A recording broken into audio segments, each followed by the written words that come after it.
of things. He was known to be, if not mentally ill, unstable, or a sociopath. We don't know. His own mother threw him out. Now, why was this man on the street? People go, well, that's the system. Well, what's wrong with the system? When we open up the phones in a little while, we're going to be talking about this. We are not letting this thing go. And for all, and now, folks, I am on the board of an organization that gets homeless people off the street and deals with more mental illness, and I'm proud to be on such a board. And people like this are falling through the cracks all the time. However, the prime rule must be observed. You know what the prime rule is? The prime rule is that people who are busting their butts to go to work every day, who are innocent and don't bother anybody, ought not to be the targets of this kind of violence when we already know about it. The law is failing us. The law is letting us down. The system is letting us down. The politicians are letting you down, particularly the mayor of New York. My God, could he be more incompetent? We're now going to, a phrase that I once coined when I was at Merrill Lynch. I'll share it with you. Some people are so bad at what they do. Now, I want you are all free to use this term. They are proactively incompetent. Yes, proactively. And that is the mayor of New York City. He spent $850 million to deal with this homeless and mental ill problem. And folks, I will continue to bang the mic and bang the table and talk over this microphone. We need to do more in this country to help the mentally ill. And even right now, if someone in your family develops a neurosis, anxiety, depression, schizophrenia, or any of the other plethora of mental illnesses, do you know that most shrinks won't even take your insurance? You better come up with the cash. You better come up with $200 or $300 or $500 because insurance won't cover it. Now, they seem to be, at some point in time, putting together these combines, if you will. It's not a football combine or a sport combine, where you get to meet with a psychologist. Now, he or she can't give you any medicine, but they can do talk therapy before you flip over to a psychiatrist who can write medicine, but who is even better trained because they understand the interrelationship between your body, the body-mind connection, your body and the chemicals that make you what you are. But nonetheless, so what happens when someone's poor? What happens when someone's middle class? Or what happens when someone's homeless and in the street, which, and I'll give them a free plug. My friends at Choice were on the board. They work very hard to get federal funds and other funds and then use it intelligently. Or I wouldn't be on the board. And they do. But my God, why don't we have organizations like that for the average person as well? But that for another day. Let's get and take a look at some of the national news, and then we'll open up the telephones. There's so many things going on. The president, oh, yes, here it is. I have a lot of news here today. You understand how it is as we go through 6:30 now. A second whistleblower in connection to the allegations surrounding the call between President Donald Trump and the Ukrainian President Volodymyr Zelensky will be coming forward, according to that person's attorney. This is the Inspector General saying, I can confirm that my firm and my team represent, no, this is the lawyer, pardon me, to the Inspector General. I can confirm that my firm and my team represent multiple whistleblowers in connection to the underlying August 12, 2019 disclosure to the intelligence community. Inspector General Attorney Andrew Bajak, whose firm Compass Rose also represents the first whistleblower. Now, Republicans and Democrats alike have been at one another. The Republicans, I think, rightly criticizing the Democrats for the fact that they've released what parts of the transcripts that favor their position, and the Republicans similarly do the same. But this time it's the Democrats that are doing that. But the second part of this is interesting, in that there's a story this morning. Okay. Energy Secretary Rick Perry encouraged President Trump to reach out to his current Ukrainian counterparts in a phone call that has sparked an impeachment inquiry. This, according to Mr. Perry, or Secretary Perry's spokesperson, and this is in the Post today.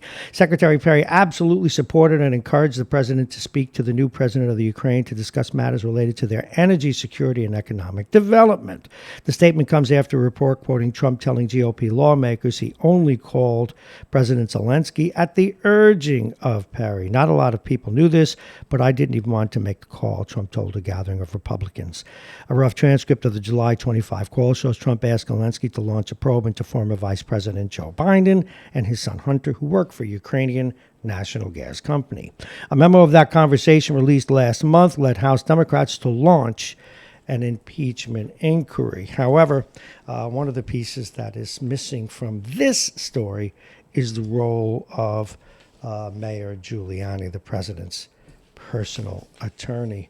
Now, the president's lawyers sent a note to the committee today, the Intelligence Committee, or rather, excuse me, I got that wrong, fake news, to Nancy Pelosi, the leader, the Speaker of the House, and effectively the leader of the Democrats in the Congress, that the President and the White House would not release any documents with respect to the impeachment inquiry unless or until the Democrats voted. The Democrats voted to officially start an inquiry and draw impeachment together. Now, that is an important distinction. It's not a distinction without a difference. The Democrats and now the White House are playing for those of you who love your politics, very interesting game of chicken. The Democrats are trying to get documents out of the White House without having to have the press say they're launching impeachment. They're trying to have their cake and eat it. And the White House, cleverly and rightly so, said, they want to have their cake and eat it. Well, we're not giving them a thing until they turn their down cards over. Are they going to do this or are they not? Otherwise, they'll have to continue their informal inquiry. So if the Democrats are serious, they should declare. If not, well, they're not going to get anything. And that ain't a bad thing. We're going to open up the telephone now for y'all at 914 look, we covered it up. There it is, 222-3141, 914-222-3141. As we go through 634 right now, you can talk about anything and everything you like, but we've got some stories that we want to share with you. But first, let us repeat that are rather of interest to us, and we hope you. Let us repeat, though, of the weather. For those of you just joining us, it is 69 right now. We didn't expect it to be this warm. We even took out we had in the studio, as we made some of the repairs this weekend. We were here late all weekend, my God. We took out the temporary air conditioner that was cooling it off in the summer, but still it's pretty comfortable in here at the station. And we'll be opening up all our windows widely now as the foot traffic begins to grow. We are supported this morning by United Hebrew. We're supported by Aging Issues Management and Plug-in Virtual Reality. Let's look at the weather. 69 on its way to 76 today. Cloudy with rain late in the day. The temperature will be 75. That's the average, folks.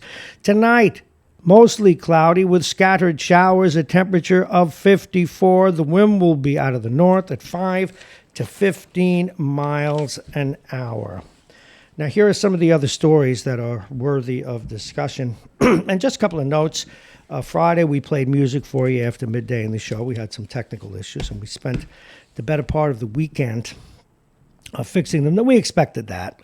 And we even have a hiatus we're going to take come this weekend over the holiday weekend for a day or so to put in several enhancements, among them more video, more outlets. We've already fixed some of the feeds that we had. We'll be adding 2 phone lines this coming weekend and a couple of other bells and whistles so that we can put a lot more calls on hold. And we'll also, by the time we get off hiatus, we'll be adding Pod Hockey. We'll be adding our story, our show, our podcast regarding the evolution of the Holocaust in Europe and how anti-Semitism led to that. Aging Issues will be with us, so we'll be adding our shows, and then we'll be starting an evening show as well. So we have a lot to look forward here on Radio Westchester. Now, there was a story, and I always, I'm so well trained, or at least rightly so, to be reasonable with my opinions, and well trained by my predecessors. And again, I'll use their calls because I still, big part of my heart will always be at WVOX, and that's where I got most of my training. about being careful with the style we used about opinions. But I may be a little more edgy now to make a point and drive you to the phones.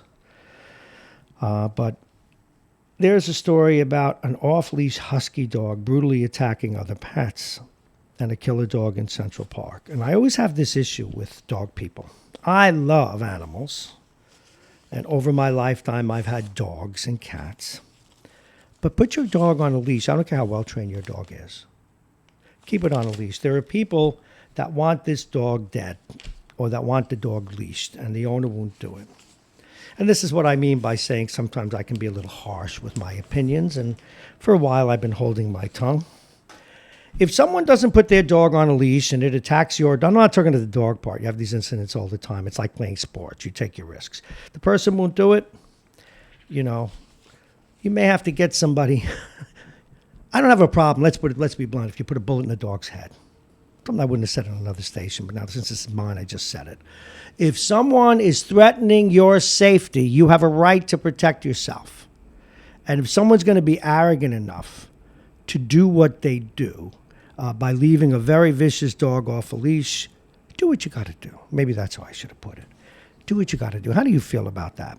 And if you're a dog, oh, God, how could you commit murder? The dog needs to go on trial. Okay. That's just how I feel. Another thing bugging me this morning. A 10-year-old cyclist was killed Saturday, steps from his family home by an unlicensed driver. I could do 2 shows on this story alone. Now, let's take story number 1.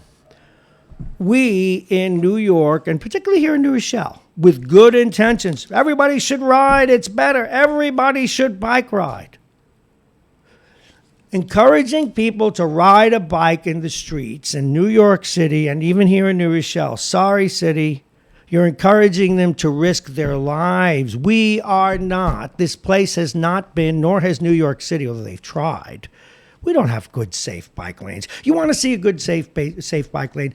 Get on an airplane and go to Denmark. I'm not kidding.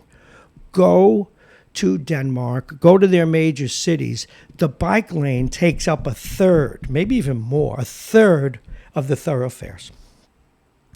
We've got hills, we've got intersections, we've got a circle heading towards Division Street that isn't even legally constructed, according to people I've talked with. It's dangerous. Now, look, a lot of people do it. I'm thinking about when I'm working out of this studio to use a bike. But it scares me. Now, I play hockey. I have people run at me with sticks and punches and everything else and slamming me into boards and all of that. But that's a risk where at least I wear the equipment and I know the risks. And now here's the risk that I'm not supposed to talk about because it involves immigration. A lot of people who are immigrants, and I'm not an anti-immigrant guy. I'm liberal generally on that subject. But if you're in this country and you're driving a car or you own a car and you don't have a license or the car isn't registered, as was this case that I'm talking about in Brooklyn, 29-year-old driver identified by police as Victor Mejia remained at the scene. Decent guy, probably trying to get to work, whatever. If you don't have a license, you got to go to jail or spend some good serious time in jail or spend a huge fine. And if you're not here legally, be deported.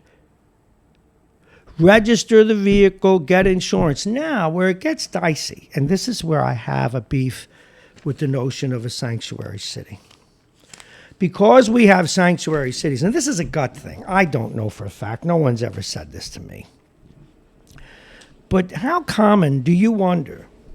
How common do you think it is that police are discouraged from making stops of this kind because now we open up the Pandora's box? Hey, I just arrested a guy with no insurance and no license and no registration, but he's here illegally. Is there a whisper? Oh, don't do anything about it because we're a sanctuary city. No, you want to be a sanctuary city and that's legal in your city, go ahead and do it. I don't agree with it.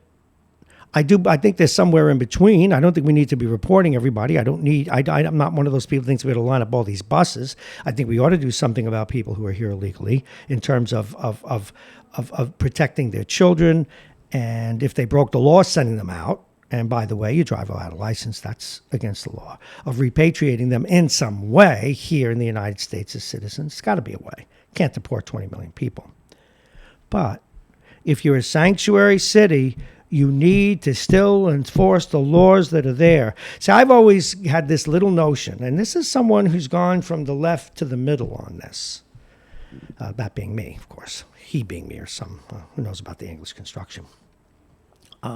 You got to be reasonable when you do this stuff. If you say you're going to be a sanctuary city, you have to, though, hold the people accountable to the laws such as they are, or the laws such as you, as a sanctuary city, have, if you will, reinterpreted them. Because we're a sanctuary city doesn't mean that we let people off the hook for the crimes they do commit.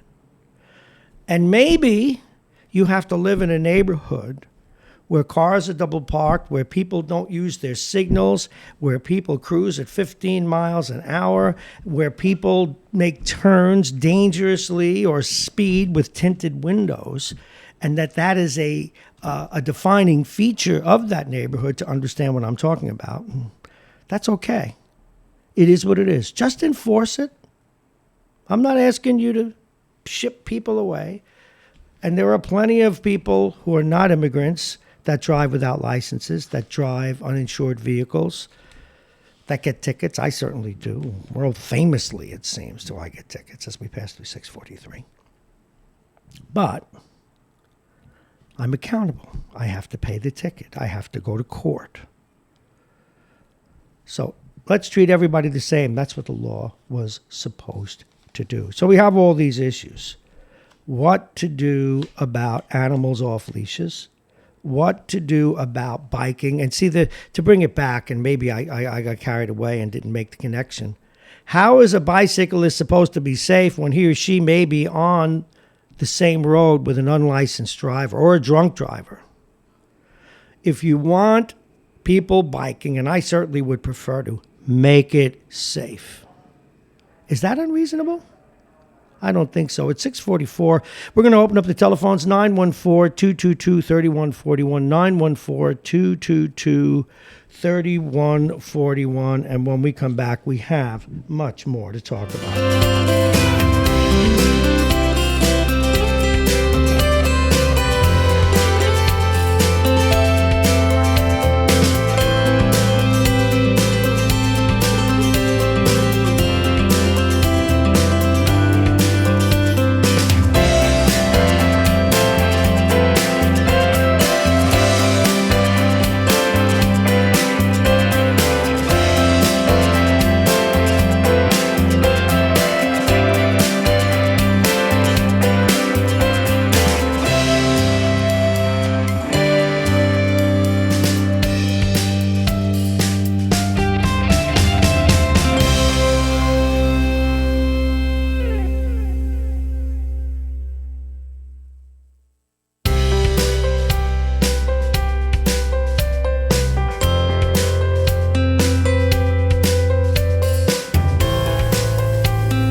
We have returned.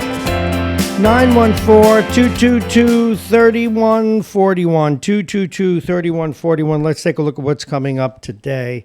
It is Monday, October 7th, 2019. It's 69, 75 degrees. We're getting up to, 76 right now. We're going to average out about 75. No, I lied. It's 69, getting up to 76. Going to average out about 75 today.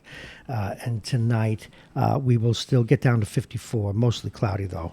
Some scattered showers. We've got all these issues in the story today, in the news today. This guy who bludgeoned 4 people to death. One of the stories in the paper is the savage Saturday slayings of men in Chinatown comes as the city's homeless population is at its highest point since the Great Depression, and shelters are bursting. There's also a political issue here, and that political issue being the fact that we have great income inequality. We don't have enough jobs at certain ends of the economic spectrum.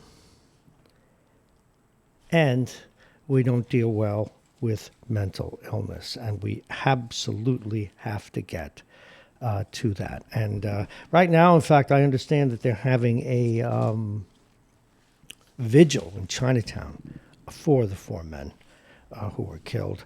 A couple of other things of note that this weekend, Ginger Baker, I know it sounds like a woman's name, but it's not. For those of you who are rock fiends from the 60s, you know he was, just passed away, the drummer for Cream, 1960s rock band Cream. He's died. His family announced yesterday he was 80 degrees. Baker was hailed for 80 years old, excuse me. Baker was hailed for his style, showmanship, and use of 2 bass drums instead of the conventional one. In the 2019 Rolling Stone magazine, they named him the 3rd greatest drummer of all time behind The Who's Keith Moon and Led Zeppelin's John Bonham. A London bricklayer's son, Peter Edward Baker, whose nickname came from his red hair, was best known for his time with Eric Clapton and Cream, the short-lived psychedelic blues band whose classic tracks include Sunshine of Your Love, Crossroads, and White Room. Those are great songs. I wish I had my ASCAP license right now.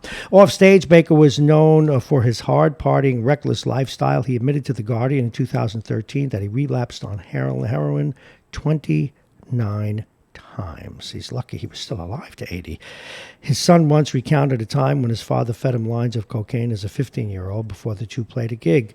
A known womanizer, he famously had a foursome with 3 groupies of legendary guitarist Jimi Hendrix's groupies.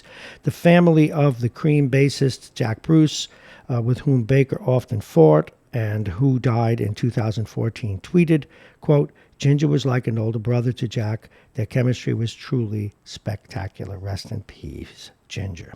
After Cream broke up in 1968, he stayed with Clapton to form Blind Faith with Stevie Winwood, who claims the drummer just showed up one day and announced, "Here I am." Later, Baker moved to Lagos to play with the Nigerian Afrobeat legend Fela Kuti. He had a varied career after that, playing in musical collective Hawkwind and post-punk band Public Image. Once again, Ginger Baker, dead at the age of 80. And trust me, folks, he was playing with house money. The Supreme Court gets back to work today, and the first item they are taking up: does a 50-year-old law banishing discrimination based on sex mean employees must treat biological men who identify as women as if they are women? That's an interesting problem. And that's the question the Supreme Court will consider today, or actually tomorrow, it's official, when it hears arguments in Harris Funeral Homes versus Equal Employment Opportunity Commission. The Supreme Court answer could have enormous implications for women's rights. Harris Funeral Homes has helped families in Detroit navigate the grieving process for more than a century. To be as unobtrusive as possible, says this piece in the New York Post, the directors at this family-owned business follow a basic dress code. Men wear dark business suits, women wear skirt suits. The dress code complies with federal law. For 6 years, Anthony Stevens followed it. Then he announced that he would take a 2-week vacation and return to work dressed as a woman, going by the name Amy, Aamee. The owners faced a dilemma. They cared about Stevens. They also cared about the grieving families they served. They had concerns about how Stevens dressing as a woman would affect clients grieving. Also problematic were the funeral home's single-sex bathrooms. Should they make female employees and guests share a bathroom with Stevens? Ultimately, they decided to let him go. Then they got sued for sex discrimination. Boy, I don't even have a position on this one yet. I would have to think this through. I'm wondering what you think. But I also think we need to protect the business, and we need to protect the business for the people that patronize there. And now I am okay with people sexually identifying themselves differently. I think that it's a slippery slope, and I think that while in some cases it's very genuine, I think in other cases there may be pathology, and in other cases it may simply be the person is mixed up and confused, and everyone is entitled to all of those conditions. But we have to live with it, and we have to live with gender-neutral bathrooms, probably. Okay? I get it. But if my business caters to, and I'm not talking about making a cake where it really doesn't matter, but you're in the grieving business and it is a religious nature. For example, if I run a Jewish funeral home and I say, and I don't know that this is the case, but if in order to respect the dead that you're asked to wear a yarmulke, well, then you got to wear a yarmulke. If the sales model of this funeral home is that men wear thus and such, women wear thus and such, boy, that is a slippery slope. But I would have to, in this case, just on the short, maybe probably any call that would come in right now could change my mind in a heartbeat, which is to say that I could probably be persuaded either way right now until I do a lot of thinking about it. I still wonder in sports, if a man identifies as a woman and he wants to play college sport or wants to play a pro sport, and it's unfair to the truly genetic women that are playing, sorry, you can't play. That has to be based on genetics. And what is sexuality anyway? If we don't like stereotypes, why should we insist on being one? That was always my issue with Caitlyn Jenner. And I'll get to this in a moment. I need a sip of water as we pass through 654. Refreshing. Okay. Here's my point. If we don't like stereotypes and someone says they want to identify as a woman and that they wish to dress as a certain way, why do we care? If we're going to have bathrooms that are gender neutral, why is it necessary to do that, other than for the sake of language and the use of pronouns? When Caitlyn Jenner decided to wear long hair, put on makeup, put on heels, shave his legs, grow breasts, etc., and affect, and I don't mean affect as a criticism, but create himself as a woman, and he clearly believes that, hey, I'm okay with it. Go ahead, fine. Clearly it's, in this case, it seems to be very sincere. But if you wanted to identify as a woman, how does one do that without affecting a stereotype? And that's something I've never been able to get my head around. And this interest we liberals have had to bring freedom of expression to the world. What do we do when that freedom of expression is abusive? What do we do when it counters everything else that we've cared about, which is stereotyping? Just a thought. Just a thought as we move up on the top of the hour. So, how do you think the Supreme Court is going to rule today? All right, let's look at some housekeeping. Let's look at who's coming on today. We're going to come back at the top of the hour with some news. Noam Bramson joins us at 7:20. George Latimer at 7:35. A.J. Woodson. Now, we have an incident last week. And this bothers me because I really like the person, but I have to deal with this even-handedly. We had on a mayoral candidate, Andre Wallace, a Republican. He's actually a Democrat, but running on the Republican line. He's the acting mayor in Mount Vernon. We had him on for an hour. And we offered equal time to Sean Patterson Howard, the Democratic nominee. Fine woman, good executive. We had her booked for an hour, didn't show, didn't call. And we always call people out when they do that. I don't get that, particularly out of someone running for office in a city that is, politically speaking, dysfunctional. One of the more recent mayors, and it wasn't Richard Thomas, and it isn't Andre Wallace, and it wasn't Ernie in his last, Ernie Davis. So you can figure out who is before that. We couldn't even get anybody in City Hall to pick up the phone.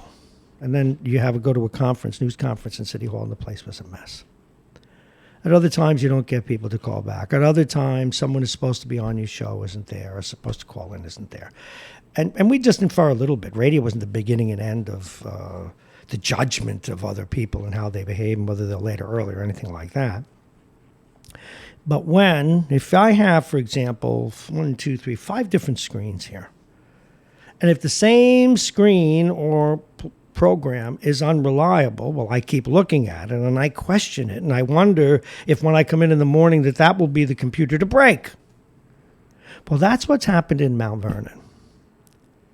And if the latest ray of light, if the latest hope for this is the one, the Messiah, if you will, who's going to get the politics in this city straight, and they don't call. Maybe they did. I looked all over, checked my email, checked my phone. Maybe they did, and I'm all full of water. But it bothers me no end. And it bothers me because the people of Mount Vernon pay a price. And I'm going to be asking AJ about that. And then I'm going to get Andre Wallace on the phone, and I'm going to ask him about that. And if he gets favor for it, if he gets an edge, good for him. But if Andre does the same thing, well, we'll get him for that too, because that's what we have to do. We owe you that. Has nothing to do with how I feel about these people personally. I actually think or thought that Sean Patterson Howard was going to be a breath of fresh air. Let me see. Someone just sent me a picture of something. But I wonder. I really do. I just wonder. Same thing with these people who run for office. Sometimes it's okay to just let go. Very good, Anthony. Sometimes people run for office, and that happens all the time, and they're afraid to put a phone number down on their application. Now, another guy who's gone into the witness protection program we're going to call him again today, is Mr. Conroy, the guy running. I saw some of your signs. He's running for office and on the Republican side here in New Rochelle. Now, the mayor's going to be on today, and I can't even give you equal time if you don't call us back, unless, of course, the number that we had is no good. But I got the number from a fellow Republican who shall go nameless, so please call. We want a fair fight. In fact, if you can do a better job than the current mayor, we want to know about it. We want to get your voice out there. So we're going to take a quick break. Oh, did I use a bad? I could theoretically, because this is streaming, I could use a word like that. But again, back to some housekeeping as we look through the rest of the week. We are going to, we will be putting conversations out there. But we're going to take a break from, we're going to take 1 or 2 days off live shows to move the studio to the next level. And as we get ready for our huge grand opening later in the month, we are in the midst of what is known in business as a soft opening, where we're open and we're doing shows, but we don't have our full bore, all the different shows and all the different activities, and have our big, in fact, you can come down to the grand opening. We'll have snacks and food and all that other good stuff. And you can see how we do what we do here.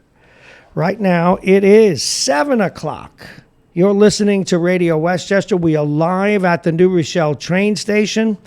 You can reach us today if you want to join the conversation at 914-222-3141, 914-222-3141. And this show and all the others, we are starting to put up our podcasts, so these shows are going to be available very soon on our website for you to pick up. Stay right there. We'll be right back after some words, and also we'll share the weather, the sports, and look at me grabbing the wrong mouse. We got mice in here. No, you should see all these computers. It looks like a space world. Let's see, what kind of music should I play for you? I like this one. Let's take you out with a song colloquially known as Capture the Sun.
It is 7:02. Welcome to Radio Westchester on this October 7th. It is Monday, 2000?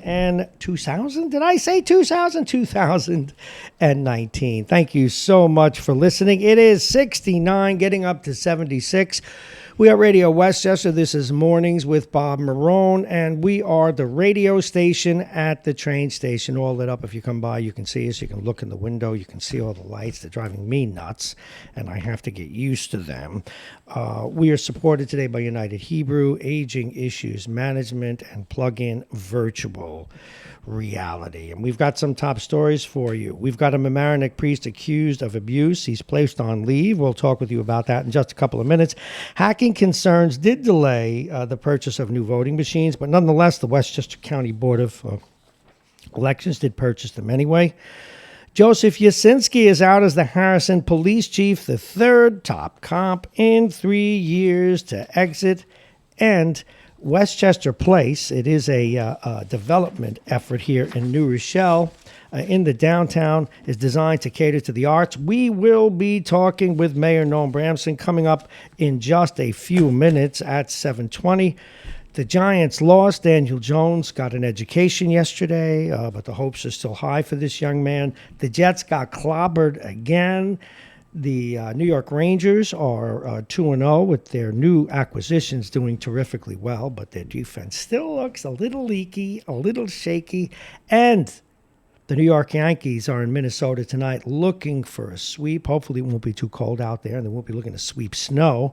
They face off against the Twins at 8:40 this evening, and that is about the time of the first pitch. We also have that problem down in New York City with the homeless man who killed 4 other homeless people.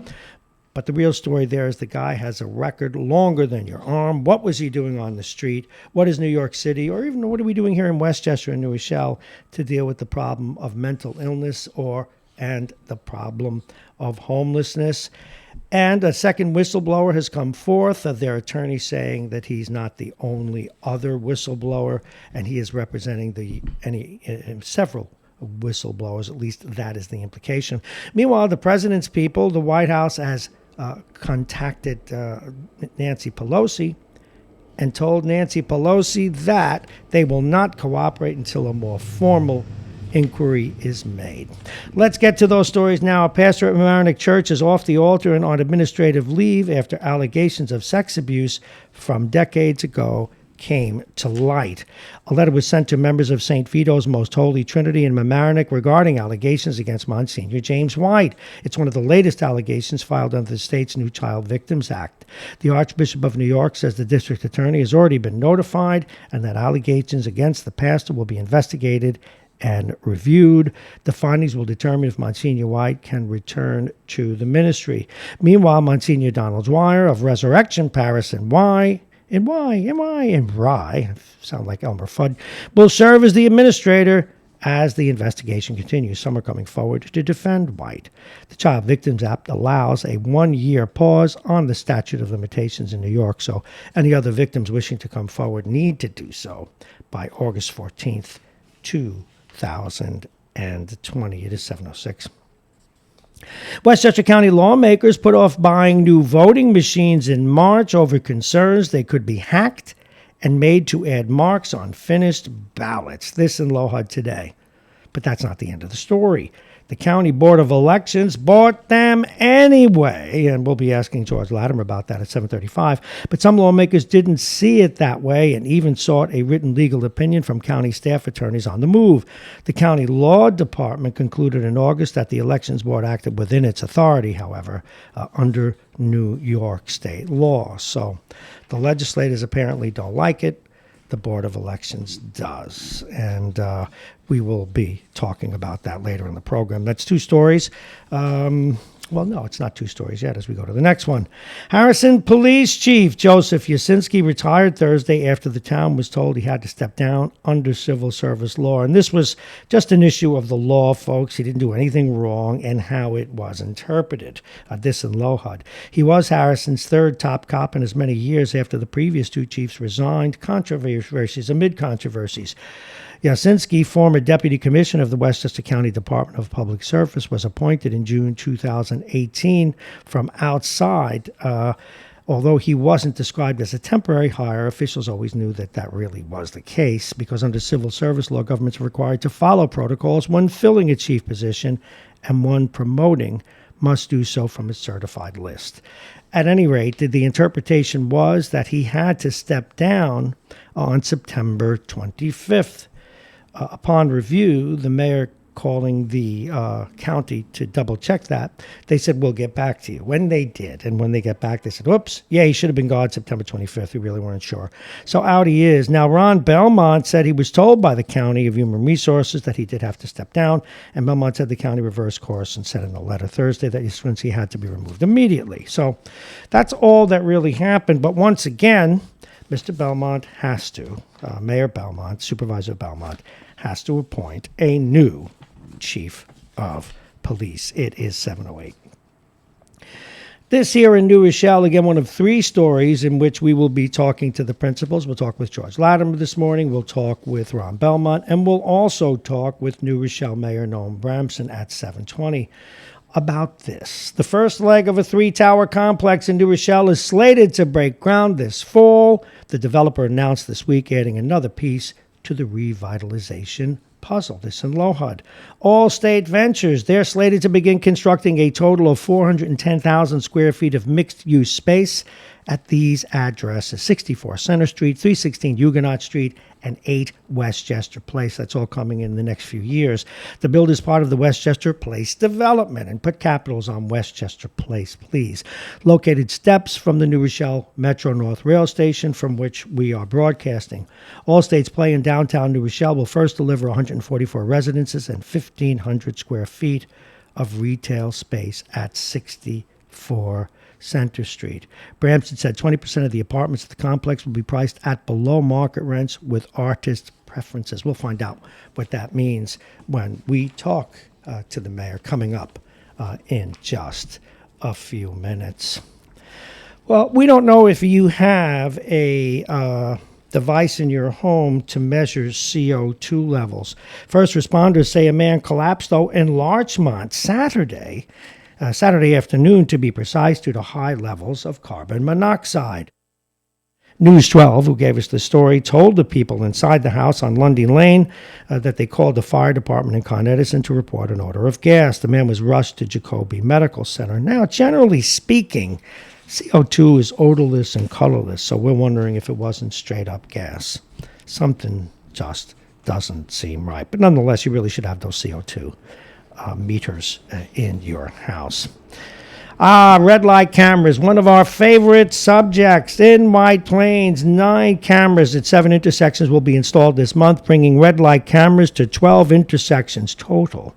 This past year, the city saw its total number of crashes were reduced 18% after the installation of the cameras. This, according to a story in News 12 and Lohud Today. I'm not sure if I'm buying it. I mean, I buy that there was an 18% reduction. I'm not buying that it was because of the red light cameras. Now, whatever they find, they find. If it's true, it's true. But I know myself, I have done some slam stops at red light cameras, and when, I don't know, I just don't trust them. I think that while they may do some good, I think that they also may create some problems, and it's going to be hard. I'm open to being convinced, but I'm convinced at this point, I'm open to changing my mind, that is, that they are yet another government money grab. All righty, housing. You know, people are concerned that upscale housing, expensive housing, that market would do poorly because of the tax bill that the president and the Congress passed 2 years ago. But the number of luxury homes over $2 million in Westchester County, actually surged, according to this story in Lohud, amidst a flat regional luxury market for the months of July and August. A total of 119 homes were sold during the 3-month period, according to the third quarter market report. In Westchester, the $3 million to almost $5 million price range accounted for the most gains. Don't you love it? A real estate person said this. They're always selling. What is that thing in Glengarry, Glen Ross? Always be closing. 3 to 4.99 million. Please, give me a break. And you wonder why people don't trust you. You're becoming second only to car dealers, real estate folks. Be nice. Don't do that. It's $5 million. Come on. 4.9. 4.99. Turco's. I'm glad you sold because you put me out of business once. The Turco's grocery store in Yorktown. Actually, it's a great place, which has served the town in northern Westchester for years, will soon become an Uncle Giuseppe's marketplace. Plans for Uncle Giuseppe's, which operates 7 markets in Long Island and Ramsey and Bergen County, they will take over October 21st. The guy who owns the joint, Preston Turco, the original guy, he and his wife, Evelyn, they're going to retire. And he said that he's known Del Priti, a family who owned Uncle Giuseppe's for years, and that he is leaving it in good hands. That is an iconic place, and the food is terrific. I only hated them because they were better than us. That's a story we could spend a lot of time on. All right, let's take a quick look at sports. The Giants had their 2-game winning streak snapped by the Vikings on Sunday afternoon, with Daniel Jones losing for the first time in 3 games since taking over as a starting quarterback. And, the big signature part of the game, the Giants were only losing, I think it was 10-3. And they were down on the 5 or 6 yard line it was, and they kept either taking penalties or not executing. One guy was open, and the quarterback threw it over his head. The same guy was open later, and he dropped the ball. The defense, or rather the offensive line, broke down and put the kid Daniel Jones under a lot of heat. It was what they used to call during the Obama administration a teaching moment. He's a good young quarterback. He's going to have more of these. Do think back to Eli Manning's first 4 or 5 games. He was clobbered every game. So this kid's doing pretty good. Have a little patience with him. We don't mind if you don't have patience with the Jets. It's just scary. They got absolutely trounced yesterday again, 23-3. And they have. Guess what's happening to them Thursday night? Tom Brady and the boys from New England are coming in with a can of whip butt for them. The Yankees play tonight in the best-of-5 American League Division Series, and no one knows who the pitcher will be for Game 4. We're always a game ahead, it seems, and this is a story in Loja today. They talked about Luis Severino, who finally got healthy late in the season. He is on the mound tonight, but what happens if there is a Game 4 is the question. The manager's not saying who will start. It almost doesn't matter. Chances are that the Twins will go down quietly tonight in their home field in Minnesota. Well, the Rangers. Big stories in the paper today. They don't play again. They're off for a whole week. The hockey's got a strange opening schedule. So they played Saturday, and they don't play again until this coming Saturday. So they'll be doing a lot of practicing. But that'll give us time to get Vince Macagliano on from the Journal News to talk some hockey with him. Because the Rangers are a very new team with a lot of rookies and a lot of new acquisitions, and they're playing some exciting hockey. However, be careful. They're 2-0. Everybody's talking about Zibanejad, and everybody's talking about Trouba, and everybody's talking about the bread man on Thierry Penirin, but their defense looks shaky. You can't have all of these young kids on the back line and not have a shaky defense. And youth in hockey equates. And the analogy I used in the 6 o'clock hour, and I'm going to use it again, young players in hockey view defensive responsibilities the way teenagers view the classroom in high school. A necessary evil that they don't try hard enough at. And so it even resulted in them keeping a guy they wanted to send to the minors badly, not because he's so much a bad player, but he makes more money than they thought he was worth, Brendan Smith. But they looked around at these kids running around like jackrabbits, not knowing where they belong, and Smith is steady, smart. That's why, and this I shout out to my grandson to see if he's listening, we always argue over Mark Stahl, their stalwart defenseman, who's been there 11 years now, 10 or 11 years. You don't have to rush the puck. You need to stop the offensive players. He is steady. He's good off the rush. He beats people to the puck. He fights them for the puck and wins the puck and makes a breakout pass. Now, for those of you that aren't hockey fans, you'll say, what? What is he talking about? Just trust me. You can't play that game without playing defense. You will get killed. There's too much talent, too much speed. So that's sports on this day. We're going to take another quick look at the weather before we go to our first guest of the day. It's 69 right now, on its way to 76, 50% chance of rain. When will it come, Bob? Well, it's going to be cloudy again, off and on. It's cloudy right now. The temperature averaging out at 75. But tonight, mostly cloudy with scattered showers. The temperature will drop down to 54. Tomorrow, partly sunny and breezy. The temperature 66. The wind out of the north-northeast, 5 to 15. Wednesday, it's still not a great day. Mostly cloudy, but breezy, scattered showers. The highs around 62. The overnight low will be 49, and that is where we are. They will. I just got a text from Karen. They won't call the game due to the weather. All right, but isn't it 8:20 for God's sakes? Isn't it? Okay, I guess so. All right. Well, thank you very much, Karen from Peekskill.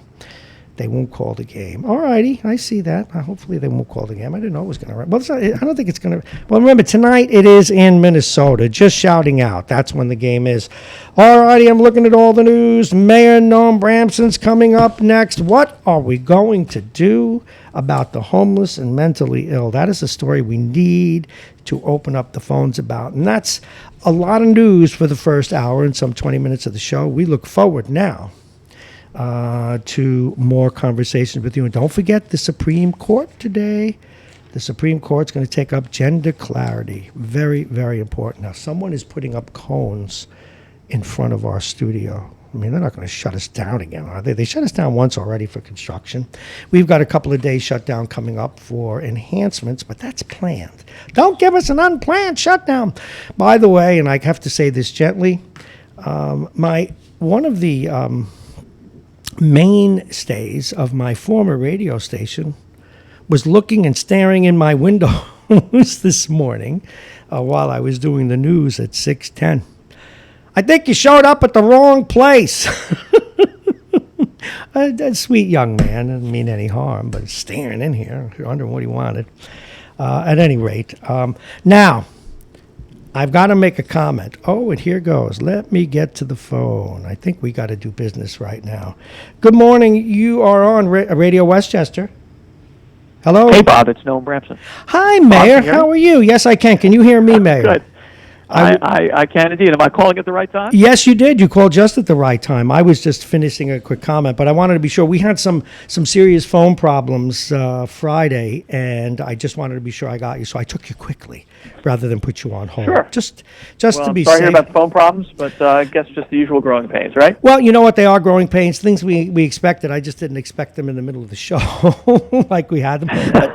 But that's what it happens, and we're even taking a day later in the week to shut it down and put in even more enhancement. But Mayor, thank you very much for calling, and I wanted to get right to a story. And the story was in the news over the weekend. Development in your fair city has just been at a rapid pace and wonderful. And now we're talking about Westchester Place, designed to cater to the arts. What can you tell us about this 410,000 square feet of mixed-use space? So it's a combination of sort of three different developments that all have a common plan lined along Westchester Place. For people who don't know, Westchester Place is the very small, narrow road that connects Division Street with Center Ave. A lot of folks almost think of it as kind of an alley, but in fact it does allow vehicles to pass through it. But it's never really achieved its potential as a place where you kind of want to go as a sort of a pleasant place to visit. And this project, among other things, would completely reimagine Westchester Place as sort of an attractive spot for pedestrians and for motorists. And I think that's exciting.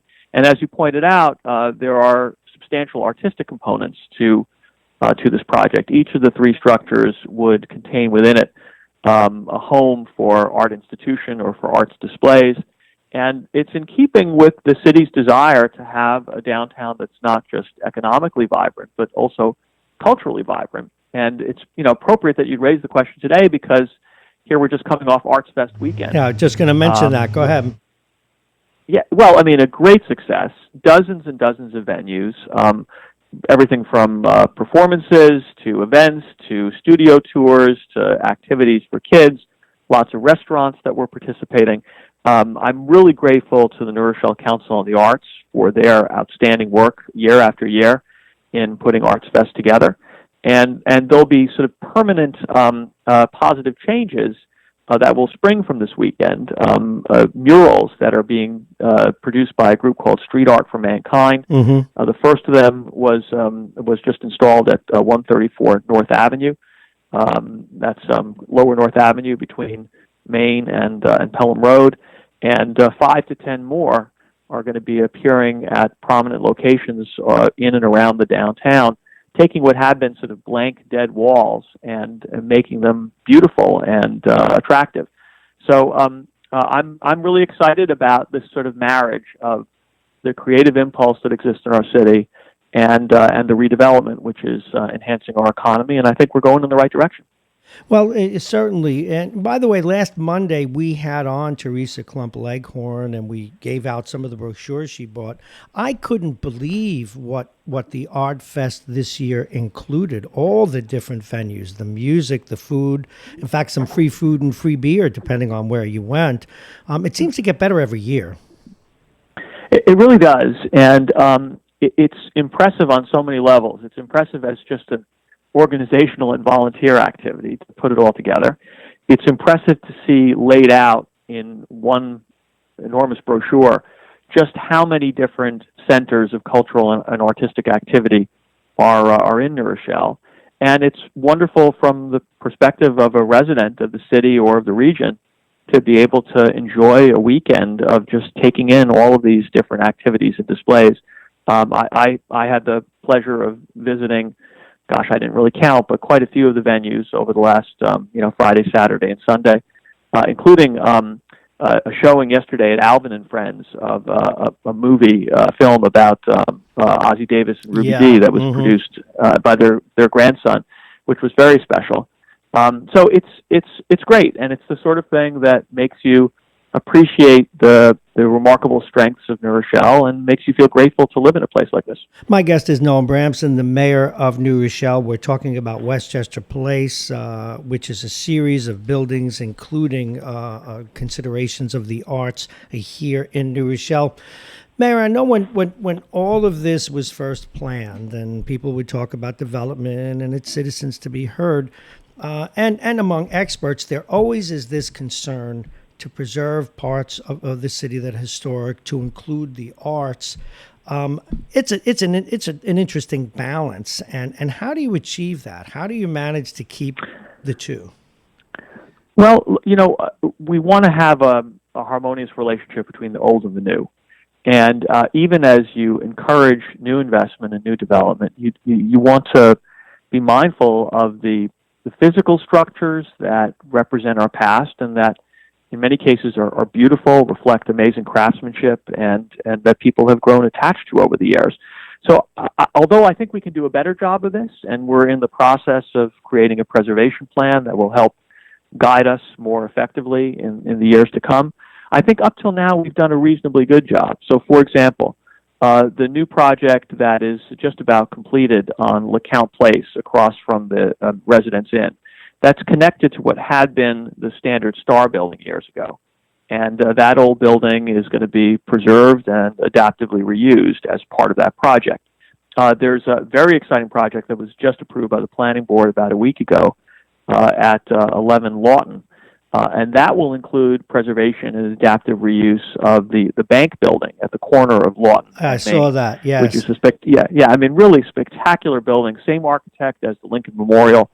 And to have that sort of blended in to a glass tower it really does reflect that sort of marriage of old and new, which I think and believe that we're going to be able to achieve successfully.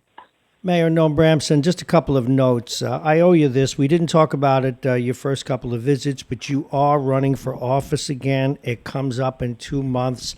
What would you like to, well, less than 2 months now. What would you like Yeah, to one achieve? month. Yeah, I can't even think straight. I'm old.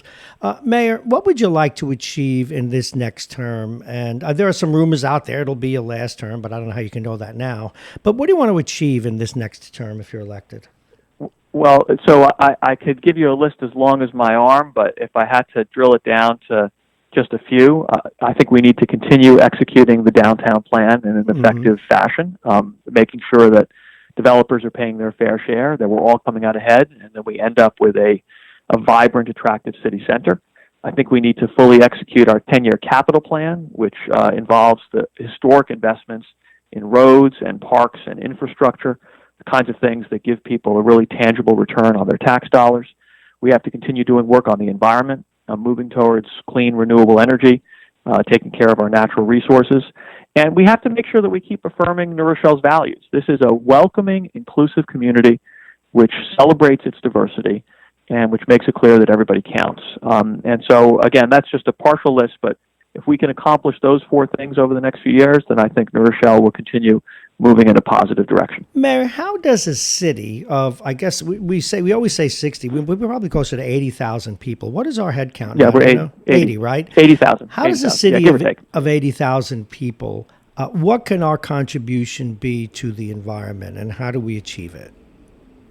Well, look, there are certain things we can do on a local or regional basis. So, for example, we participate in something called community choice aggregation under the umbrella of Sustainable Westchester. And through that process, we're delivering 100% renewable energy to electricity customers, and that's achieved through renewable energy certificates on the energy market. So we're sort of essentially buying hydropower from upstate.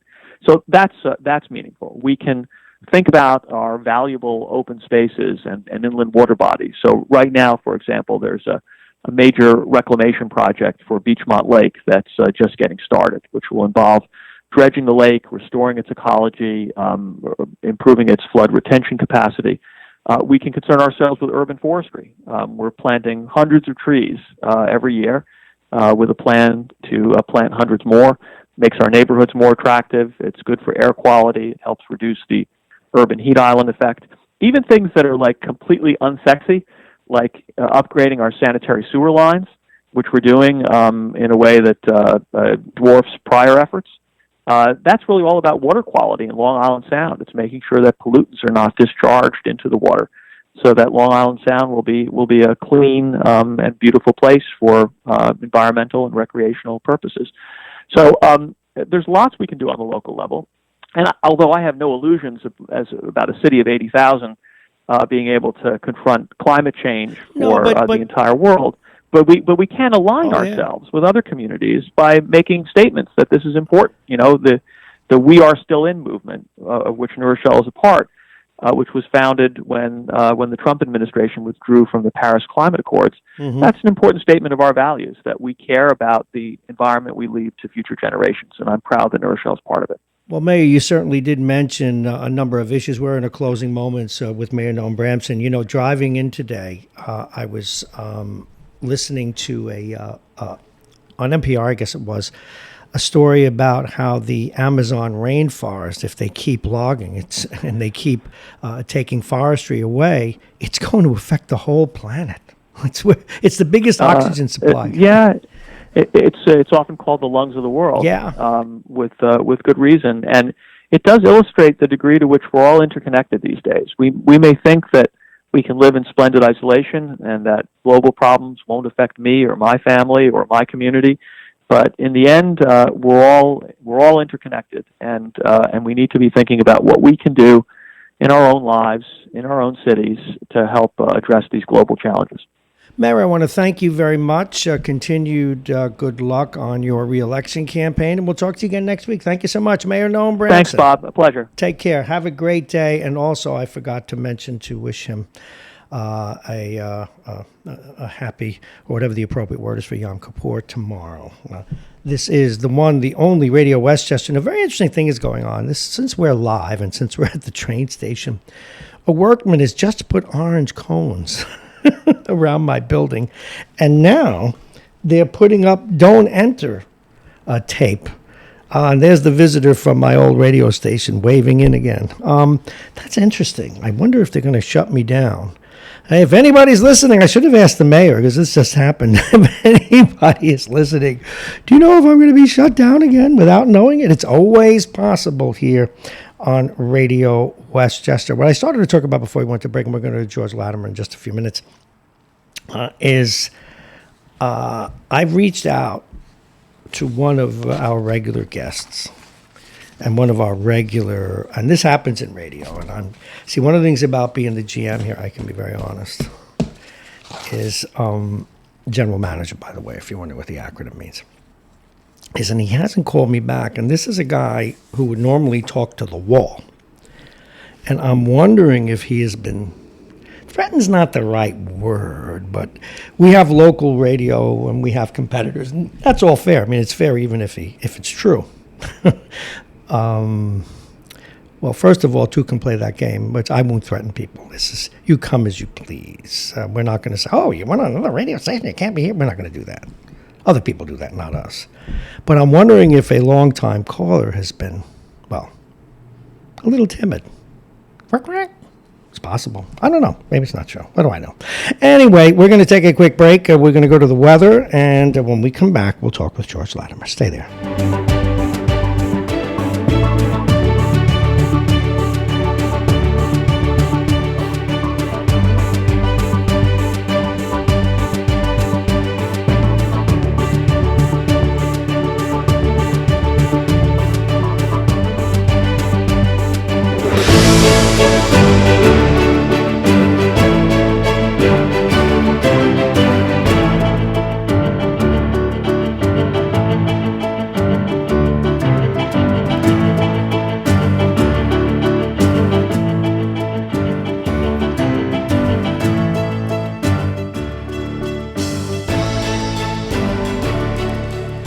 Alrighty, this is Radio Westchester Mornings with Bob Marrone, and yes, I think I gotta take my mic out. We gotta put the extension on the mic and find out what they're doing. Wouldn't that be interesting? Now, I can't because I've got to take a call from our county executive in just a minute or two, but I find it interesting that if anybody goes to come in, they have, wow, look at this. Look at this. Look at this. All right. What do we got here? I wonder if I can. Oh, too bad. After George Latimer, let's look at the schedule, okay? We'll tell you what's coming up. You are living through this birth of a radio station. Maybe that's what we should call it, real time with us. And then for me, that's kind of fun because radio, unfortunately, and podcasts do this a little better. And Howard Stern, and not the part of Howard Stern that goes on and on about, drinking beer through the wrong orifices, but keeping it real. Radio has become overly staged, and we're trying to undo some of that. Certain things have to be staged. Now, what just into this little blue thing flew up. Did I miss a message? No, I would hear it if I did. In fact, I'm going to put there we go. But where are you? Somebody, that must be him. And Skype. Let's get back to Skype. Come on, Skypey. Why am I not getting this again? Oh, I don't want the same problem we had the other day. Cancel. Okay. All right, you can call back. I fixed it. Or should I call back them? See, we have this whole new system now where I can call them. And that I'm sure was, here we go. See, I let you hear that, folks, because we're working to make sure. Good morning. You're on Radio Westchester. Good morning, Bob. How are you? Good morning, County Executive. Sorry about that. I hit the wrong button. I'm getting used to these buttons here. Thank you so much for joining us today. How are you? Good, thanks. How are you today?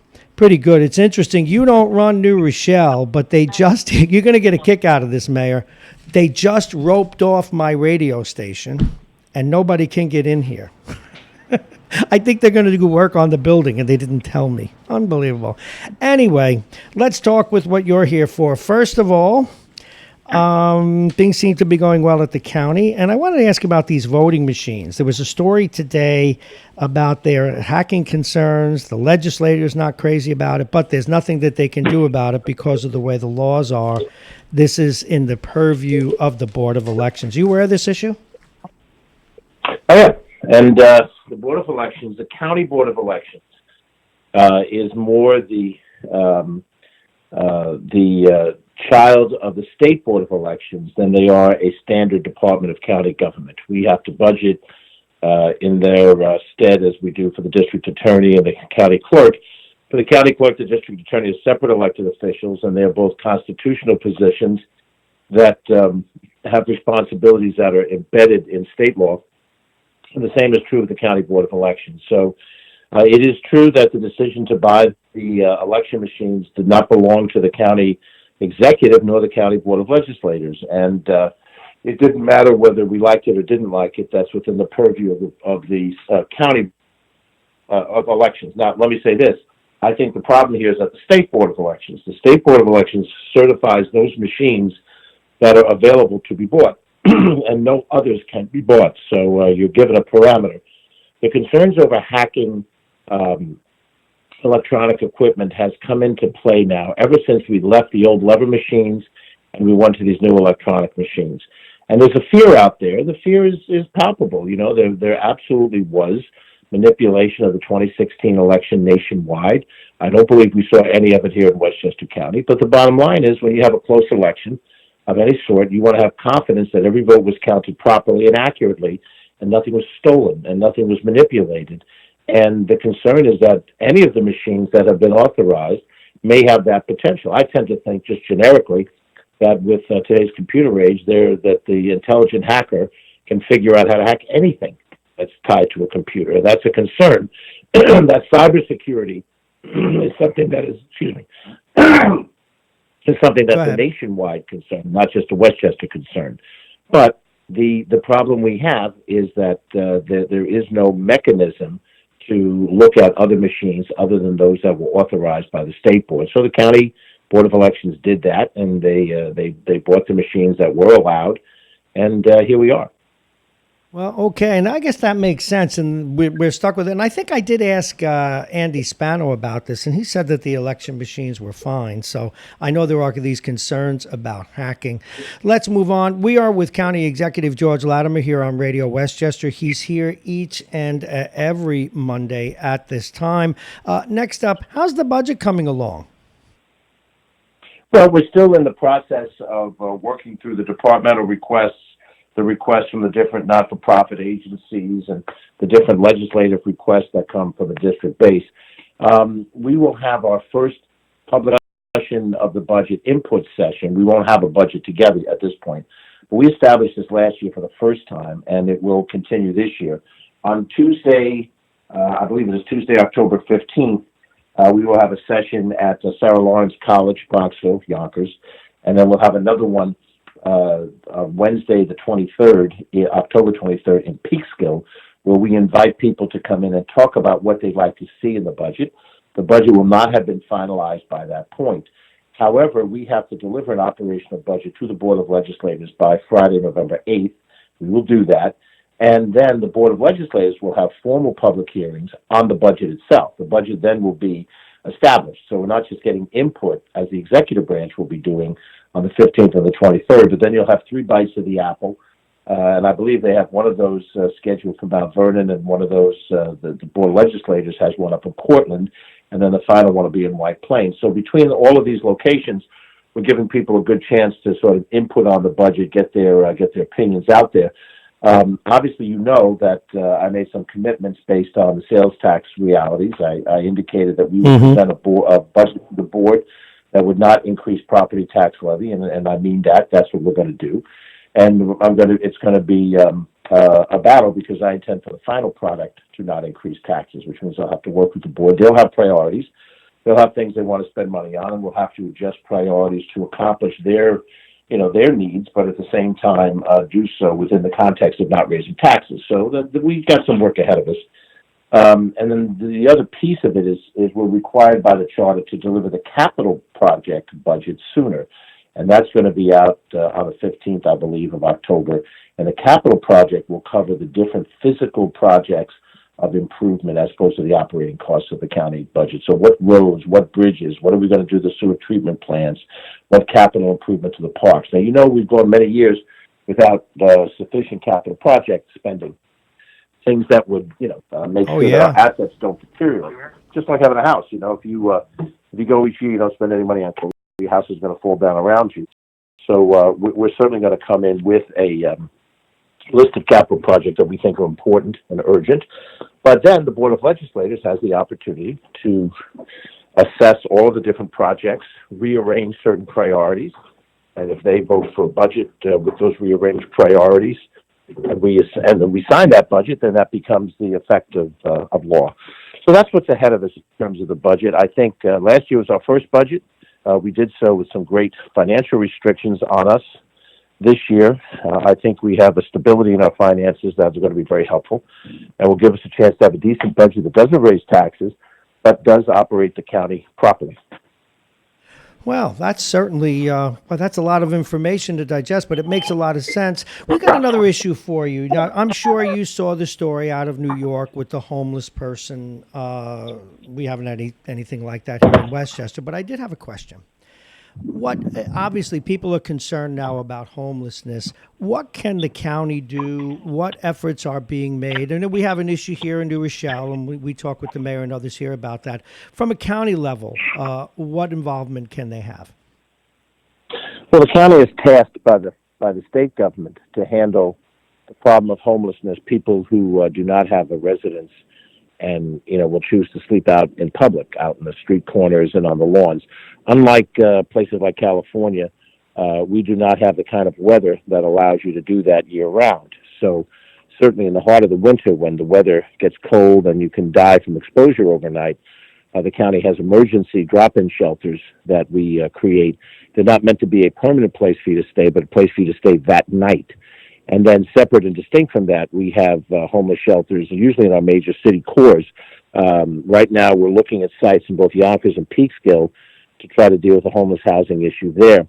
I think the county government made decisions to make its budget line look good in years past that reduced programs and services in New Rochelle and Mount Vernon and White Plains and these other places. So the county could proclaim, oh, look, we're not doing anything with property taxes. But what we did do is we dumped more of that problem on the local government. So now, for the New Rochelle purposes, it's New Rochelle's police department that becomes the homeless housing group to deal with. I think that there's a macro issue here, and in my judgment, it's not about homelessness. It's not people who need a home and we can't find them an apartment, or we can't find them a place to stay. It's people that, for whatever reason, it could be mental illness, it could be drug addiction, other behaviors, they cannot function in the society effectively. If you give them an apartment for nothing, they won't be able to stay in it and maintain it and what have you. So I think we have to deal with addiction and mental illness in a different way. People have to have certain medications so that they can function day to day. If they go off their meds, then their behavior, bipolar, schizophrenia, that type of behavior in the street is much more than just homelessness. And that threat is a threat to themselves as well as to the people around them. So I think, and this falls now on the state level, to look at what alternative do you have. I mean, you go back 50 years ago, and the Willowbrook decision deinstitutionalized the mentally ill. Yes. What happened at Willowbrook was a scandal and a horror, and the alternative was now we're going to treat these people in smaller settings, group homes, in neighborhoods, so they feel like they're part of the society. Well, you and I both know the story. There isn't a group home that is placed in a neighborhood that the neighborhood wants. They fight it aggressively, sometimes with merit, sometimes not. But whatever it is, I don't want this in my neighborhood. This is going to lower my property value. I don't know what these people are going to do, et cetera, et cetera. And so that set of problems means that we never had an equivalent place to house those who are mentally ill or developmentally disabled. And we had this, Ben Boykin and I did one of our coffee and conversations on Saturday morning in Scarsdale, and one of the women got up and said, what am I going to do with my son who's in his 20s and he's developmentally disabled? We take care of him while we're alive, but we're not going to live forever. Where does he go at age 40 when he's still developmentally disabled and my husband and I are gone? And that's a question like Eleanor Rigby: where are all the lonely people? Where do they all come from? Where do they all belong? It's an unanswerable question unless the society, and in this case, working through the state government, because they're the ones with the authority to do it. The city of New Rochelle, as one example, the county of Westchester as another example. We don't have the resources to be able to put together a massive system of helping those who are mentally ill. We can house them overnight. We can house them on a temporary basis at the county level to take them off the streets of the city, but that doesn't solve the problem. So the short answer is the county has a responsibility to make sure that the homeless have a place to stay overnight in a shelter capacity. It has to be placed somewhere, and obviously, again, nobody wants it in their neighborhood. But then the larger issue has to be dealt with at the state level. Look, I'd say the federal level, but at this moment in time, this federal government is not going to do a thing about this issue. Although there are existing Medicaid things. We're almost now talking with the county executive about what he would do and calling on his wisdom as opposed to what the county can do. As you know, full disclosure, I'm on the board of Choice, an organization you have recognized. And they get federal money, they get county money. You all help them, the state helps them. And they do a good job of getting homeless off the street and trying to repatriate them. But the laws as they exist, if those people don't want to be helped, there's nothing that they can do. If that person says, I like it on the street, go ahead. We in America have this, this belief that the individual should be able to stand up to the government and tell the government, no, you won't tell me what to do. And the courts have ruled that in the matter of people who are found to be minimally competent, that they can't be incarcerated, and neither the county nor the city nor even the state has the power to incarcerate them or to put them in some kind of a setting against their will or to make them take medicines against their will. And this becomes a zero-sum game. It really does. You need the law to look at this issue differently and to be able to say, look, these people are a threat to themselves. But, and I understand what they're trying to accomplish. What they don't want is a government that's so powerful that we say, look, Bob Marrone has spoken out against us. Let's have somebody declare that he's mentally ill and we can reinstitutionalize him against his... There are some who would like to. Well, that might be. I'm sure the same is true for me. You hear people talk about gun control in the same light. If we don't have guns, we can't stand up to the government when the government comes after us. It's this ingrained American fear that the government, and they generally think in terms of a liberal, progressive government, taking your rights away from you, and you have to have your rights. Well, I want to see personal rights, but when somebody is in the street, is suffering from schizophrenia, isn't taking the meds that they need to have, and we can't do anything more than grab them for an overnight standpoint, we're not helping them, and they are, creating a potential problem. Isn't that one of the great paradoxes, though, too, County Executive, because it is generally people of a conservative bent who would like to see the government get more involved in telling those people what they could do. So it's one of the great paradoxes in politics. We're talking with County Executive George Latham here on Radio Westchester. It is 7:50, 69 degrees, overcast. Before you go, anything coming up that you want people to know about or any initiatives that you'd like to shout out about, sir? County exec, going once, going twice. I lost the county executive, and that has been known to happen, but it wasn't us. I'm proud to say it was not us this time. Why don't you take a seat? My man, Jake Schaefer, is in the house, and we're going to find out. He talked to the people outside. When George comes back, we'll take a break. We'll go back to George. But Mr. Schaefer, put the headsets on. Good morning, good morning, good morning. How are you, sir?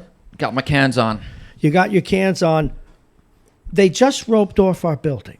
They're painting for 2 hours this morning. They're painting for 2 hours. Did he say when they would start? Soon. They're going to start soon. Okay. Well, nice of them to let me know, don't you think? All right, your analyses. Poor Daniel Jones. Learning moment. It's just so awful that all of us are stuck if we don't want to go to the local sports bar. We're stuck with the Jets and the Giants. They are just dreadful.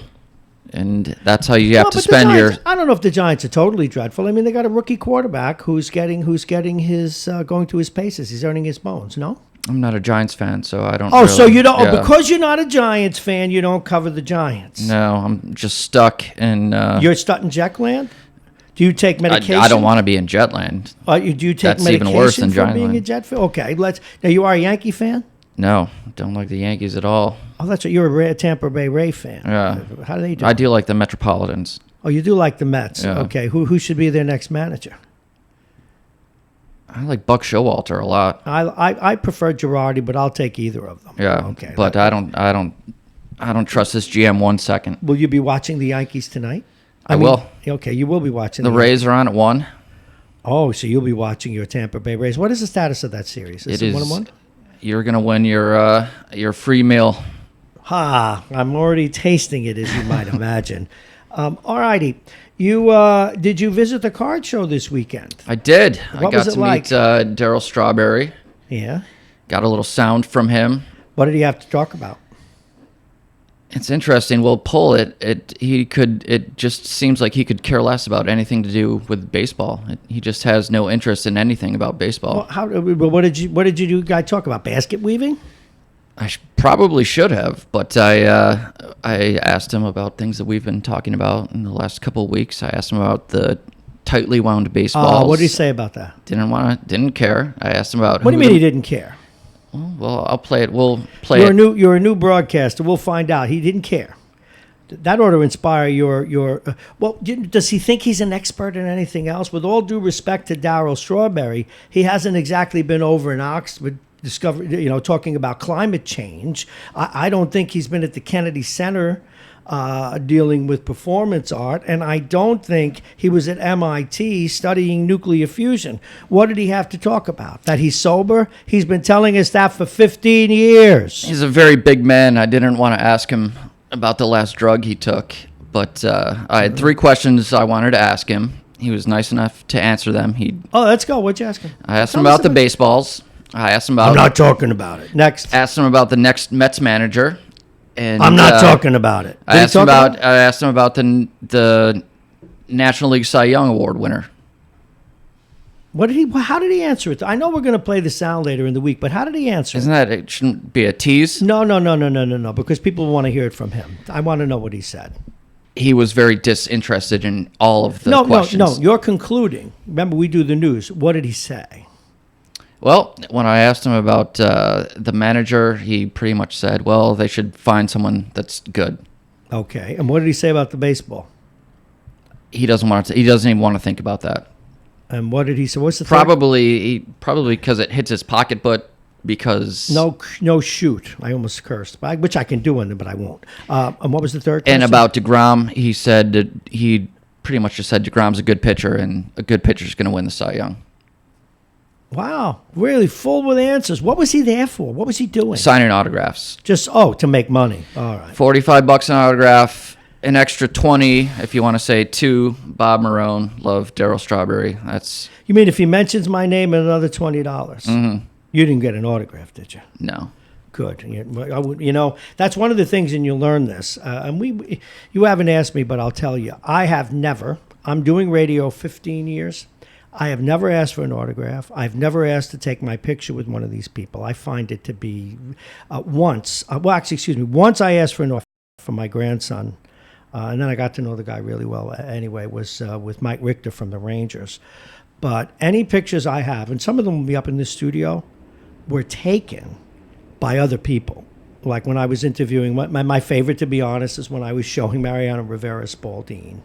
But there are shots with me with Dan Rather and a few other people. If someone asks me to take a picture with them, I'll do it.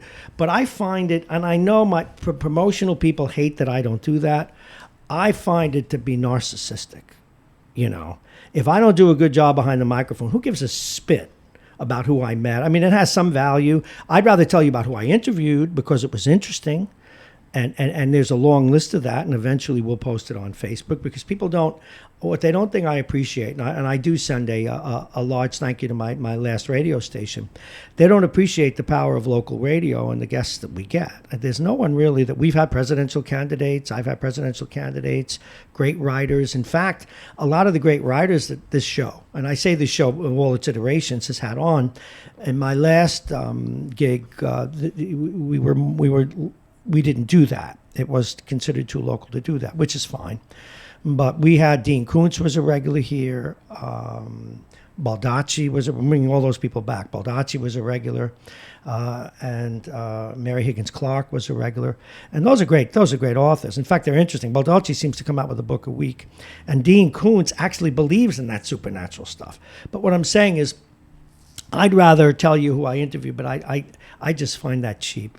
And I know it helps build radio stations. I get it. I just don't want to do it. My bride was with me, and she wanted to take a picture of myself with Darryl Strawberry just because he's a large guy. She can, yeah. But she said she felt kind of cheap doing it, so she... Well, do you know why? If you were there as a news guy, if you weren't there as a news guy, all's fair. But I'm not, I don't go there to see these people to get my picture taken. I mean, it's again, if somebody else does, I'm going to use it. I mean, one day if I ever write a book, I guess I'll throw them in. But I've known people in this business, who shall go nameless, who choreograph those things, who have a cameraman come along and run down and meet the famous person while they're standing next to him before the Secret Service comes and take a shot, and it's very good promotion and it's brilliant. I just won't do it. And I guess it's because of the way, I don't know, I was raised, and having been on the other side, having been in a corporate speechwriter, I know what spin is. My wife thought it would look kind of good on Instagram, but she's right. Thank God. But if you're a news guy, yeah, then you're kind of saying, I'm not really trying to get a story here. I'm just, hey, look who I know. So, is your first coverage? Was it fun? It was interesting. They didn't seem too excited about the card memorabilia show. Didn't seem too excited about the coverage, so kind of put my microphone in my backpack and hung out, and then I saw Strawberry leaving out the back door. Was there anybody else at that level there? A lot of 86 Mets were there. Tim Tuffle, Sid Fernandez, Dave Magadan. Magadan was a good hitter. Couldn't hit for power. You see what I would have wanted to ask Fernandez? Do you remember him at all? Of course. If he knew that the style of pitching he had was going to throw his shoulder out before he was 30. If you remember, he was just all arm and just slingshot the ball. Did you talk to any of those guys? No, they didn't seem to want to grant me access, so luckily I had my microphone. I saw Strawberry sneaking out the back door at the end of his autograph session, and I kind of chased him down, and I got my 3 questions with him. Well, that's good. I'm glad you did that, because you learn you sometimes got to pursue these people and put the mic in their face. But, well, we've heard from Jake. Jake has had his first, remember that movie Goodfellas? Hey, you broke your cherry. You'll be hearing a lot more from Jake Schaefer, and we're going to tell him we want to know about him. We want his opinion on the teams he doesn't follow. You'll get used to it. A lot of Yankees coming up. What? A lot of Yankees coming up. About a Yankees game will coming up tonight. Yeah. All right. There's going to be a lot of Yankees. It's going to be a great series with the Astros. Well, do you know who it's hard for me to root against? That guy Altuve on the Astros. He's my size. He's 5'6". Well, I think I'm a little tall, but there are people. I think I've shrunken. You don't know that. When you get around mid-60s, you actually shrink a little bit. I don't like that because I'm kissing 6'50". 5'6". That guy's a pure hitter. Great 5'2". He's 5'6". Oh, were you looking at me when you said that? And so ends a brilliant beginning of a radio career. Say goodbye to Jake Schaefer. We're going to take a break. We'll be back after these words. Our next guest coming up, the Good Morning, Good Morning, Good Morning Man. We will be talking with A.J. Woodson right after this. A little music for you while I go check on these paint people.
righty. We are back. I'm going to do something for the first time since we're here on Radio Westchester. I am taking the microphone outside. I know we have sound. I just tested it with my headphones, and instead of doing news, we're going to see how people react. Would you hold the door for me, my host? All righty. Here's the guy. You're going to paint for us today, huh? Can you talk? Hi, I'm Bob Marrone from Radio Westchester. You're not allowed to talk? All right. Okay. But that's okay, but you're going to be painting for 2 hours, right? All right, because we may have a guest needs to come in a little while. Let's see who else we can talk to. Yes, they have taped off my radio station. And that is not mine. It belongs to a lot of people. It may be still a little too early to get people walking by, but we are outside of Radio Westchester here in New Rochelle. And the worker couldn't talk to us. He wasn't authorized to talk with us. And he says he'll be done in 2 hours. Now I'm looking at people arrive by bike. I'm looking at people arrive by car. And I didn't put enough extension on this to get around to the train side, although I could put it out the window, Jake. Do you know that? Let's do it. Yeah, we should put it out the window, get out by the train. Now, we're not going to open where we have the extra lights. Now, we are, let's see, all the paint here. And, folks, this is what live radio is all about. We're not messing around anymore. And we need to get to 820. Is it locked? No, it's not. All right. Jake, come hither. Totally unacceptable. No, cut around. Yeah, I know. I can't, but come around. I'm going out there anyway. Hand the mic out to me. Okay? Go and do that. All right. I think Bob's in the middle of his nervous breakdown. Here he is, out the window. Give me the mic. All right. Make sure I don't mess anything else up. Got a second? Come on over. This is the first time we're broadcasting outside. Can you see what they did to me? Yes. They roped off my radio station and they're going to paint it, and they won't maybe even let me back in without telling me. You are? I'm Glenn Corsello of New Rochelle. Glenn, thanks for talking with us. What's up? Well, it looks like they're protecting the public from you with this Yes, they barrier. Yes, they are. Can you believe that? Yes. They're actually making it more fun for me, though, today. That's why I brought the microphone out. I see. It looks great. The wire coming out the window and everything. Very good. Good morning to you. This is, I've been waiting for you guys to open up because I pass by here every day, obviously. Well, we've been doing the show inside. We did what's called in the business a soft opening. We're getting sound out there. We do a morning show, but we'll be doing shows all day long soon and then into the evening hours as well. So, and you can listen on radiowestchester.com, Facebook, anything you want. Okay, great. Now, what do you get these? I'm out here by the train station. You do this every day? Every dang day. And you park here in the lot? No, not every day. No, sometimes I walk. Sometimes I hitch a ride. Various ways. What do you do? I'm an accountant. Oh, a numbers guy. You got a business card? Yes, on my way back, I'll bring you one. Okay, you should. Thank you very much. You're welcome. You're very welcome. You got a minute? No, he can't talk. The guy from Metro North can't talk. They're painting me while I'm on the air. It's about time. Yeah, I guess. All right. Thank you very much. Here at the radio. Now, I'm going to have to go back inside, or I'm not going to be able to get back in because the painting will be starting, and I'm watching people. The train station is getting very busy. All right, Jake, say hello to the people while I come back inside. All righty. This is Radio Westchester. We are broadcasting live outside at the radio station. Jake, say hello to people. Hello, people. All right, Bob's coming back in, making his way through the painting crews. That guy was interesting. I trust you can still hear me. We got to close the window. We've got to close the window now because they're painting and I can't get back outside. But we tested a theory, and the great Barry Farber, who was on night radio for years and years, used to call it the hot mic. When you show up with a microphone, people come by. And look at that, Jake. Look at all those people. And soon we're going to be talking to every morning. We're going to take the mic out like this. We just wanted to give you a taste, folks. And we have to get back to the news, which I know we should do. But right now it is 8:08. I've been running around outside. Now, folks, I just got into my radio station, our radio station, just in time before they shut me down while they do all this stuff. And I'm actually on mic too. And it was a lot of fun, actually, to go out there. Jake, this is going to be a lot more fun than we even thought. You're listening to Radio Westchester. We're broadcasting live from the train station. We were just out on the platform. And I'm surprised we didn't run into my friend. I keep getting visits from an employee at another radio station. He keeps waving in the window at me. I'm wondering if we'll get a third one by him. All righty, let's reset. Let's see what's coming up. I'm looking at did I miss any phone calls? No, not yet. It is 8:09 in another 11 minutes. We are going to talk with one of our favorite people. He is A.J. Woodson, the managing editor, actually the editor-in-chief of Black Westchester magazine. Let's go over the basics. This is Mornings with Bob Marrone. I am Bob Marrone. We are live at the New Rochelle train station. And I know those of you for the second half of the show on Friday, we had technical issues. We were here all weekend, Lord knows, enhancing it.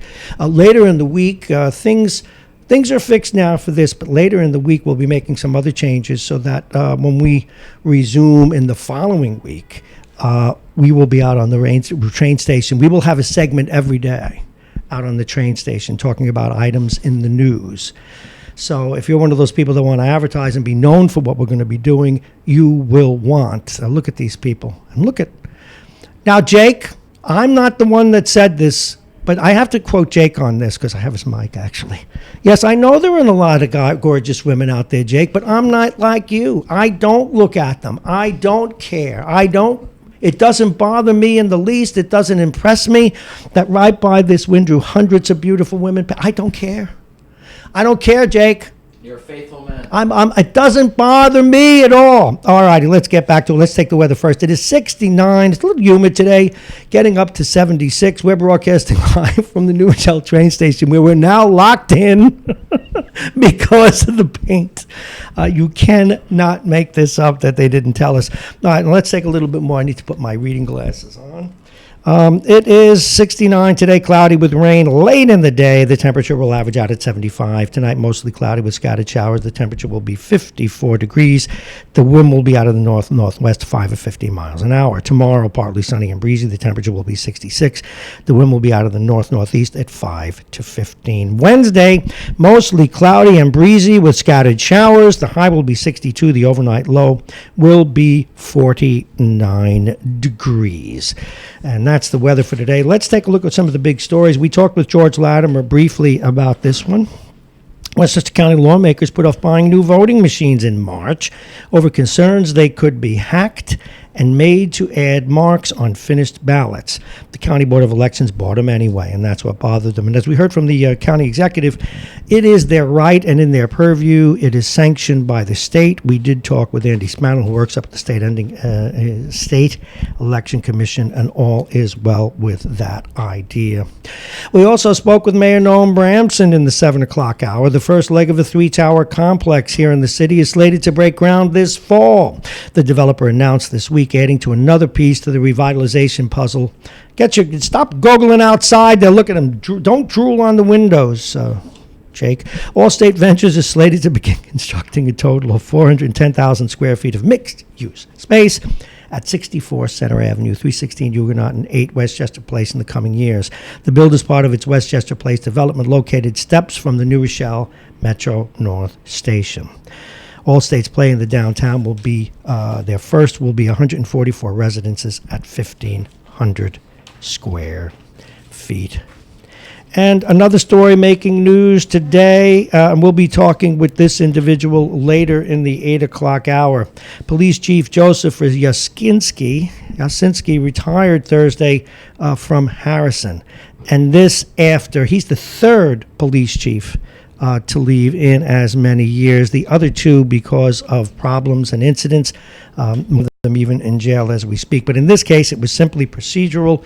He was hired from the county, and when these requirements or hires are made, the system requires him to be there until a certain age and under a certain number of months and years. He was supposed to have retired on the 25th, but when the mayor inquired, is this law still in force? Is this law still in force? They said, we'll check and get back to you. They did just get back in the first week of October, and they said, no, he has to go. So Joseph Yasinski is no longer the police chief in Harrison. The mayor supervisor, and it's one of the few combined jobs in Harrison, friend of the program. He will be with us, by the way, at 8:50. Of course, Ron Belmont, he has to pick another. And a priest is in trouble, this time in Mamaroneck. And a pastor at a Mamaroneck church is off the altar and on administrative leave after allegations of sex abuse from decades ago came to light. This in Lohud today. A letter was sent to members of St. Vito's Most Holy Trinity in Mamaroneck regarding allegations against Monsignor James White.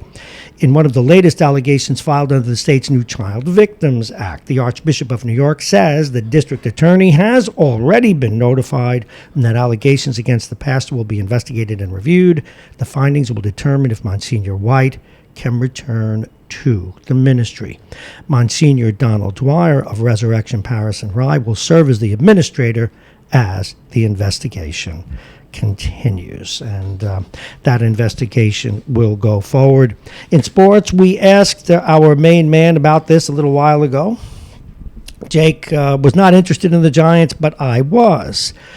Daniel Jones got his butt kicked yesterday, but my feeling is, and I think most people who follow the Giants, I mean, certainly many of you the Giants more closely than I do, is that these are some of the rookie problems he's going to face. He threw a ball over the head of an open receiver, but another time a receiver dropped the ball. And the Giants' offensive line was, to say the least, porous, and he was sacked several times. But you may be sure, folks, that he will get better. If you remember when Eli Manning joined the Giants, he lost like his four of his 5 first games, or all of them. So that we needed you to know. Now, we're going to talk about, no, we're not going to talk about the Yankees anymore. We are going to say a little bit about hockey over the weekend because Ranger fans are running around half crazed because of the play of their first line and their new acquisitions, Jacob Trouba, Arturi Panarin, and the way they're playing with some of the other young Ranger players. But we warn you, for those of us who know the game, the Rangers' defense is suspect. Not that they're not very talented, but they're very young, and they like to rush the puck. And when you put new defensive pairings together, in fact, maybe we can help you enjoy the game a little bit. The Rangers don't play again until Saturday, but other teams do. When the defensemen are moving the puck back and forth behind the net and fighting for the puck behind the net and making those little short passes to get out of their zone and then passing it up to the wings on the sides, when a pair stays together for a while, they get much, much better at it. The Rangers can't decide on their pairings yet. They've been moving them around. Plus, with all these rookies, they're going to have trouble in their own end for a while. And the forwards, particularly the wingers, well, the center too, but it's the most defensive player there. But the wingers are going to have a tough time because they're going to get passes in panic situations when a guy's on their butt and they're going to get pounded, but they got to do their job and keep the puck along the board. So for you Ranger fans out there, I'm happy. I'm a Ranger fan too, but be careful. It's going to be a rough go for a while defensively. Donald Trump, of course, is in the news again. There is word now that there is a second whistleblower, and that whistleblower is represented by the same lawyer who represents the first whistleblower, and he says there are more.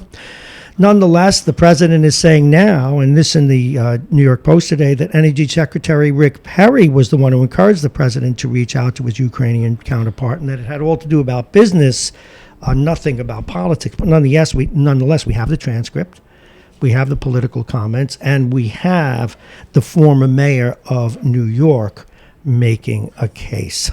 The other story that we talked about this morning, as we wait now for A.J. Woodson to call, is the murder, and we can call it a murder now because he's admitted to it, but the killing, in a better word, murder is actually a legal term, the killing of 4 innocent homeless people by a homeless guy who had a horrible record. A record of abuse, a record of abuse that he perpetrated on others, a record of violence. And why he was still on the street. Tomorrow when we talk with Mike Duffy, we'll find out about that. And it raises all kinds of questions about how we deal with mental illness and how we deal with homelessness in general. Tomorrow, the Supreme Court will start its session. And the first item in front of them is this.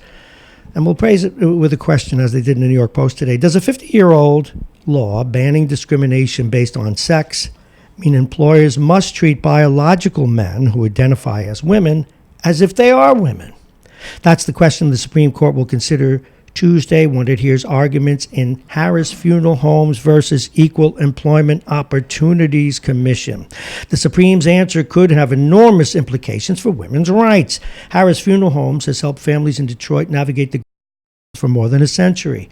To be as unobtrusive as possible, the directors of this family-owned business follow a basic dress code. Men wear dark business suits, women wear skirt suits. The dress code complies with federal law. For 6 years, Anthony Stevens followed it.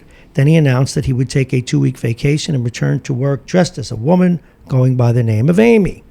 The owners first faced a dilemma. They cared about Stevens. They also cared about the grieving families they served. They had concerns about how Stevens dressing as a woman would affect clients' grieving.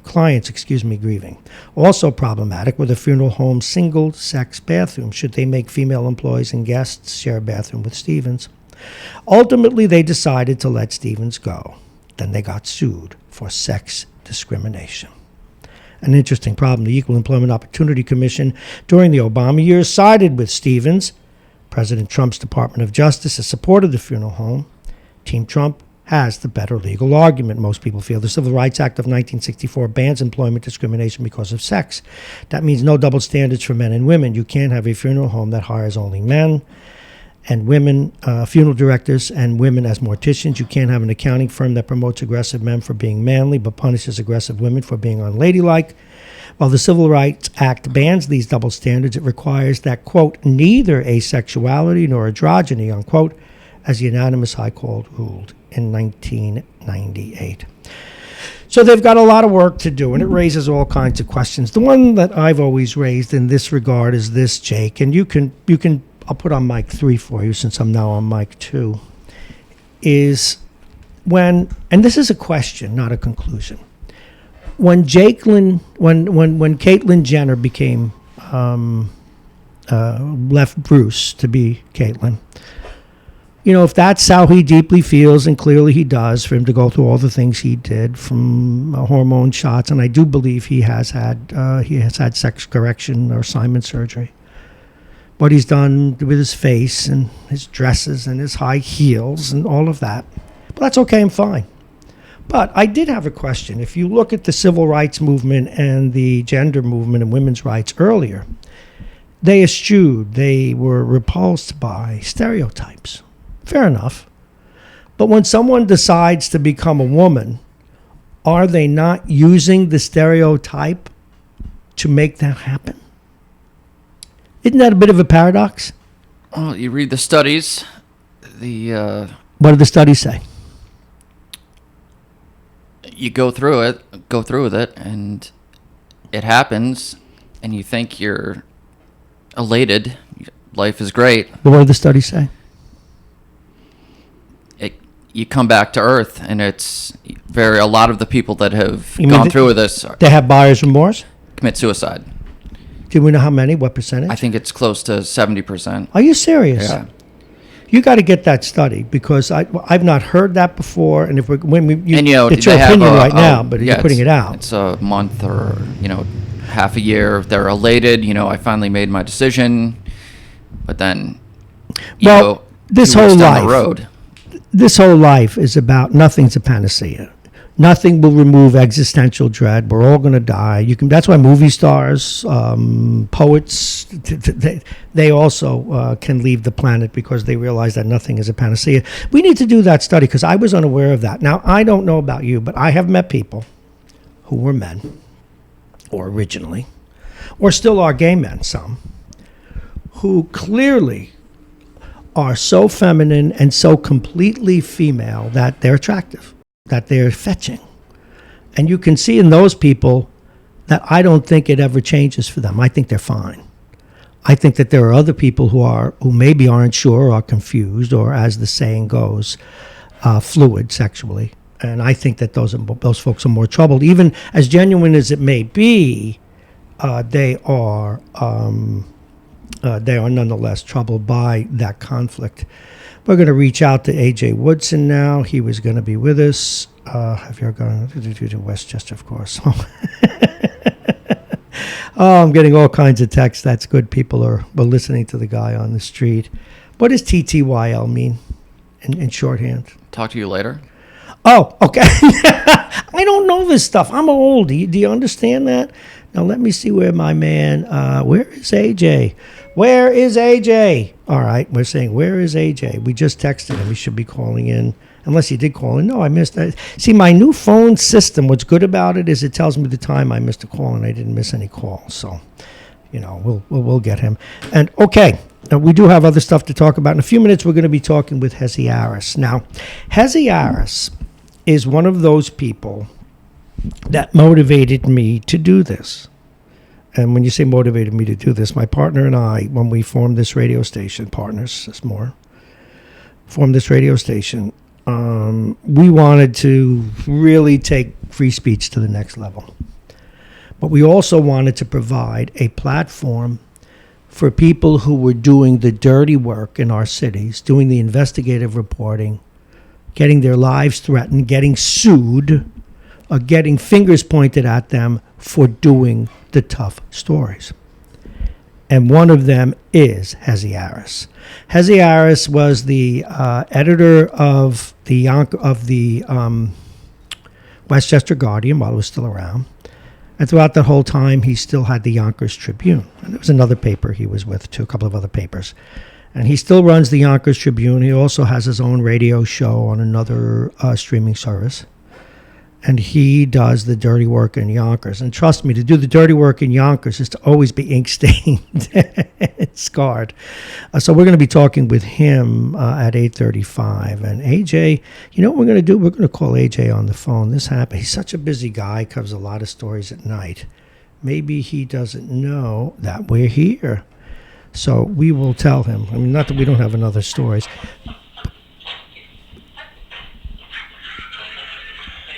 Oh, no, I know what that is. That's my phone calling AJ. I was wondering what the sound was. AJ, you're on. It's 8:23. Call us up. Oh, okay. Bye. Thanks. I love doing that, but that's the nature of the business. We have so many things to talk about. I was going to ask, I didn't know. Where can you get that study, by the way, Jake? Sure. I need to see that study because it will annoy people, and we like when people are annoyed. It makes them crazy. Now, what do you think of what happened in New York with the homeless person that killed 4 other people? Got a take on that? Well, I wasn't delighted by it. No, but you... All right, so here comes our man. All righty, let me get that. Please welcome, without further ado, A.J. Woodson. Good morning, sir. Good morning. No, I get to say good morning to you. See, because we're streaming and because we're trying to, there's that idiom, there's that expression, keep it real, and we're really trying to do that here. In fact, get this, AJ. And AJ Woodson is the editor-in-chief of Black Westchester magazine. I couldn't leave the radio station right now if I wanted to, because the city decided to paint my building without telling me. So there's police tape. There's police tape around the station, and the guy's on a ladder and he's painting. But you know what we did do though? Because we've been trying to get a lot of sound out there during our soft opening. We've just been recording and we've been broadcasting. But what I did, I finally took the mic out onto the platform. Can you believe this? People were like shocked. Anyway, how are you? I know you cover a lot of stuff at night, so I figured I'd give you a call. Hope you don't mind. Like I said, we keep it real here. We'll start right out with, I got a question for you. And you know how I roll with this stuff. I could love you to death, but but I throw you under the bus when you're a candidate who doesn't show up. Now, Sean Right. Patterson Howard's a bright executive, could be a breath of fresh air for the city. Why do you think she missed her hit the other day? What's going on with her campaign? What are you hearing? I don't know. I don't know. This whole situation is everybody's talking about who's going to win and who's going to do this, and I really don't know what's going on because none of this makes sense. Well, you know what, though, and I sent you a text the other day, and you said LOL because it was true. That city gives off this vibe that it couldn't find its ass if it had 17 hands. That's true. And it's just, here, every hope comes along, and they get into trouble, or they don't call back, and Durham, and I didn't mention his name earlier, but I should have. I was journalistically faulty here, and Clinton Young was another beautiful man who didn't have enough hands. I used to call City Hall for stories when that administration was in power, and the phone just rung and rung and rung and rung and rung. There was one gal, she's a cop now. She held that place together with spit and scotch tape. I don't know if you remember her name. If you said it, I would know it. She was pretty good. Anyway, so what is it with Mount Vernon? Help me out. Why am I going crazy over here? Mount Vernon things have been wrong for so long. People think it's the right way to do it. Interesting. People just accept. When I first came back from Georgia, I would complain about something, and the response would be, it's Mount Vernon. No, that's not acceptable. You know what I mean? Like, to the point that people have accepted it, and the government has been dysfunctional for so long. I don't know if the city of Mount Vernon knows what a working, functioning government looks like. And here we all have hopes for her, or for Andre, who doesn't miss a hit, at least, by the way. And I know people may say, why are you making a big deal of it? Because it's indicative of we're going to vote for these people. Anyway, so what I had on my show last night, we reached out to a lot of people to come on, and one of the candidates came on, and one of the other ones never called us back. And I brought that to people's attention. I was like, this person's here. This person has never called back. You know what I mean? Mm-hmm. So I definitely understand. Well, but and by the way, his show, People Before Politics, you can go on the web and find it. It's a great show. The really deep stories about Mount Vernon and Westchester County, People Before Politics, hosted by A.J. Woodson, also the editor-in-chief of Black Westchester Magazine. What stories are you on these days? Well, I'm on my way to a funeral, not to bring down the mood. No, that's okay. A little bit. I knew when I had trouble getting a hold of it. Yeah, go ahead. Somebody in the Black Westchester family, Brenda L. Crump, her husband passed. Oh, I know Brenda Crump. Oh, I'm so sorry. Right, so, her husband passed last Friday, and then her mother, who is very ill, went to the hospital last Saturday. So it was just, like the next day. So she's been dealing with both of those, trying to hold it down, mother of six or whatever, just hold everything together. Today, he left his battle, and the funeral is at 10. Wow. So that's kind of where my head is right now. I understand. But Brenda, how old was her husband? How old was her husband? He was a little older than her. Oh, okay. So, yeah. He was older than her. Okay. Maybe, I'm not sure what the difference is, but yeah, he was older. Well, God bless his soul. So what do you got for me? I'm sorry. So, we talk about, it's funny because Mount Vernon, I said it in the radio show, Mount Vernon kind of bullies every other municipality as far as media coverage at this point because there's so much going on. Mm-hmm. I've been covering the race up in Peekskill, and seemed to be some fireworks up there, and I had on the Republican candidate last week and the current Democratic mayor on this week. And the city of Peekskill through Facebook has demanded that they come on and face each other. So the Sunday before the Sunday before the election, I think that November 3rd or something, That's going to be a lot of candidate fun. forum with the two of them, and I'm excited about that. And it's funny because the Republican candidate, his name is Benny Vesey, he has a bipartisan ticket, which bugs everybody out. Like, he's a Republican, and he's running with another Republican and two Democrats. Wow. Like, that's his ticket. Has he gotten any traction? Because I understand the young mayor up there is very popular. Yes, it's Mayor Rainey, who's come on our show a lot. He has the same situation on a local level that Barack Obama had on a national level. He couldn't do enough for black people, but he's doing too much for black people. Oh, one of those things. Hey, listen, we got another guest coming up, and we'll talk to you more about this down the road. God bless the Crump family. Give them my regards. I will definitely do that. All right, I got to run, and I'm sorry about that. But that, of course, is the voice of A.J. Woodson. He is the managing editor, actually the editor-in-chief of Black Westchester magazine. He'll be attending a funeral. He's on his way to it now, so that's kind of what's going on. This is the one and only. We just missed Hezi Aris by a nick, and we are going right now to get him back on the phone. He is this is a busy place, as you can imagine. I just didn't hit the button fast enough, but hey, what are you going to do? Hezi is, of course, the editor-in-chief himself of the publisher and the editor-in-chief of the Yonkers Tribune, and we should be talking with him in a moment. There he comes. See, I left it on so you could hear it. Good morning. This is Radio Westchester. I trust this is Hezi Aris. It is. How did you know? Well, You're because clairvoyant. no, I can see the number. It came up. You called, and I had to move another guest along. He got to us late because he's on his way to a funeral. I heard. Folks, Not a problem. I've talked already here about Hezi Aris, and he also is a decent and generous man, but that for another day. Hezi Aris has a number of stories. His ballpark, his playground, his place of business is Yonkers. Hezi, we understand you have some breaking stories. What's going on?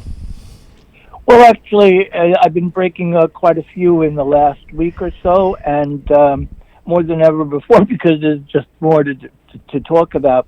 But one of the things that came about is we realized that there was evidently kids in the high schools, and we have 8 high schools in Yonkers. Wow. They have clubs in each of these schools, Mm-hmm. in many of them, and they could have more than one club. You could have a chess club, you could have a cheerleaders club, you could have a chess club, whatever you can imagine, people's interest. And the whole idea of these clubs is, of course, that unfortunately they're not funded, and the only way to fund them is when the kids go out there, because everyone, supposedly we have no money, so everybody goes out there and they might do a car wash, or they might bake, goods, that they could sell, or they'll mow your lawn, or who knows what they'll do. There are just so many things that they try, almost in an entrepreneurial way to raise funds. And the reason they want to raise funds is because they need to do things for their clubs and to generate more interest. They might be buying books, or they might be buying a game, or they might want to attend an event someplace, and that costs money. And the school doesn't have the money, or they don't give them the money, and so they raise the funds. And that's what they call a general, they have a thing, they call it a GO account. And a GO account is a general organization account. And they raise the money throughout the year, and then you would think that after the year, and I think high school is 4 years, so after the year passes by, the senior class graduates, but the club is still the same for every one of the classes. whether freshman or sophomore or whatever, and yet it's expunged. So you have to say, well, what happened to the money? They raised the funds. They didn't spend every last penny. What happened to the money? What do you And mean that's the when you say it was expunged? What do you mean? They took it away. They stole it. They stole the money. Who These are the kids' money. Who stole it? It's the school. The school. They took the money School from the stole, kids. Yeah, exactly. Now maybe, They took but the money from you're the saying kids. stole. But for the interest of clarity, maybe is it possible they expropriated Okay. it but have it? I mean, did you? I'm sure you've talked to the school. Maybe. Oh, that's a better term. Of course, I spoke to them, but the thing is, they wouldn't give me a straight answer about anything. But what's interesting is, okay, maybe expropriated is a better word. I think a lot of people don't always know what that means specifically. So, I use the term stole because they took money that didn't belong to them and literally are using it for something else. And it turns out that there is a reason that they wanted the money. What for? But it's only, the rationale is only recently because they've been doing it for years. What school? So it turns out all of them, every high school, it'll turn out that they want to now charge every high school almost $1,100 a year in perpetuity to buy a software program, because the software program that they had and always engaged for years is called QuickBooks. You Yes, probably have heard I'm of it. very familiar with it. Owned by a company called Intuit. Well, evidently, the claim, even though we were never advised of it a year ago, now it turns out that QuickBooks was somehow hacked. And the hacking took place in the Yonkers Board of Education. And the hacking took place issued, supposedly they claim that very, very sensitive information was leaked from that computer. So the point is, if you have a company that's been hacked, such as your bank that was hacked, or the Department of Justice that was hacked, or the CIA that was hacked, you don't throw out the software. You have it patched. And it gets fixed, and it gets even tighter than it ever was before. And that's what happens. There is no such thing as a safe, internet accessible computer system anywhere. So, because there's always somebody who's smart enough to get around it or know how to do it and so on. So these people now want to throw out QuickBooks, and they want to come up with another company that they were already, evidently, based on the language that they used, have already engaged. And they warn people that the money had better come in time, otherwise the vendor won't be able to be paid, and that's going to be causing a difficulty. So between the 8 schools, they want to expropriate over what is it? Comes out to $10,000 a year. Wow. Now it's not their money. Now, it's how many different clubs are raising this money, and they were raising them, if I understand it, for reasons different than to buy this software, correct? Absolutely. No one's even been advised of the software problem from a year ago. That's the excuse underground that's being said now. Well, certainly they're going to have to come out. I don't know how many clubs there are in each school. Okay, it totals out. Go ahead. Let me play devil's advocate. And again, we're talking with Hezi Aris. Okay. He's the managing editor and the publisher of the Yonkers Tribune, one of our favorite people here. So let me just proffer a scenario. Okay. These kids are raising money in these GO clubs for different things. Right. I'm making this assumption. It doesn't mean it's correct. But what they're doing is procedurally inaccurate, so the money has been expropriated by the school to use for another purpose. Is that a reasonable scenario? No. The money that the kids raise and put into their Go account, The general obligation fund. is appropriately raised. It's authorized by the schools, and they know what they're doing in order to raise the funds. They okay it, and then it goes into that account. It's a regular banking account. I got it. Yes, no, I'm familiar with it. Go ahead. But it's called general obligation. But yet Say that again? They're called general obligations because that's what they are, general obligations. But does each of these clubs, I mean, I'm sure you've done the work knowing you, but does each of these clubs have a more specific reason that they raise the money for as opposed to just the GO fund? No, it's the only reason they raise the money for. If they don't put it into their pocket. No, don't I buy know ice that, but what cream. I'm saying is, did they know it was going to be used for this purpose, or did they have another express purpose that we're aware of? For example, were they raising it, these particular clubs in school that raised the GO money? Have they published what the reasons were, or what the objective was for those funds? Yes, I'll tell you how. They don't publish it by making an announcement, but what they do is they're overseen, a treasurer and a president of a club, of each club, requests funds be allocated for a particular purpose, and they request it from their teacher, Right. whoever the teacher is, and that teacher is supposed to oversee the account. I don't know what they need to oversee. It's just an account. Maybe they're concerned that kids are going to steal from one another, but that has never been the case ever. And the bottom line is, if the teacher okays it, and they get a small stipend for doing this sort of oversight work, the teacher then goes to the principal and says, "This is what these kids want to spend the money for, and we need your okay." And if the principal and the teacher are now okay with it, then the money gets drawn, and the money is moved over for whatever the purchase is. So if they want to buy something, it'll go to that particular vendor or whatever. But what I'm that's hearing, how it works. So everybody knows the process. And in order to take money out of those accounts, anything over $10 needs to be approved. They can't take any money out unless it's approved. Now, nobody approved that they take out money, that money be taken out from their account without their say-so.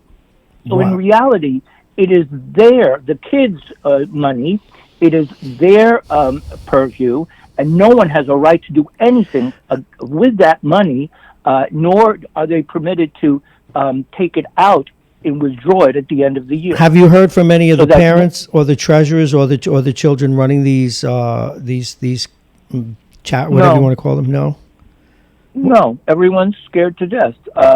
They supposedly the administration's going crazy over it because they think there was one whistleblower. But you know what? There is no such thing as not knowing. You know, Yonkers is such a tight city.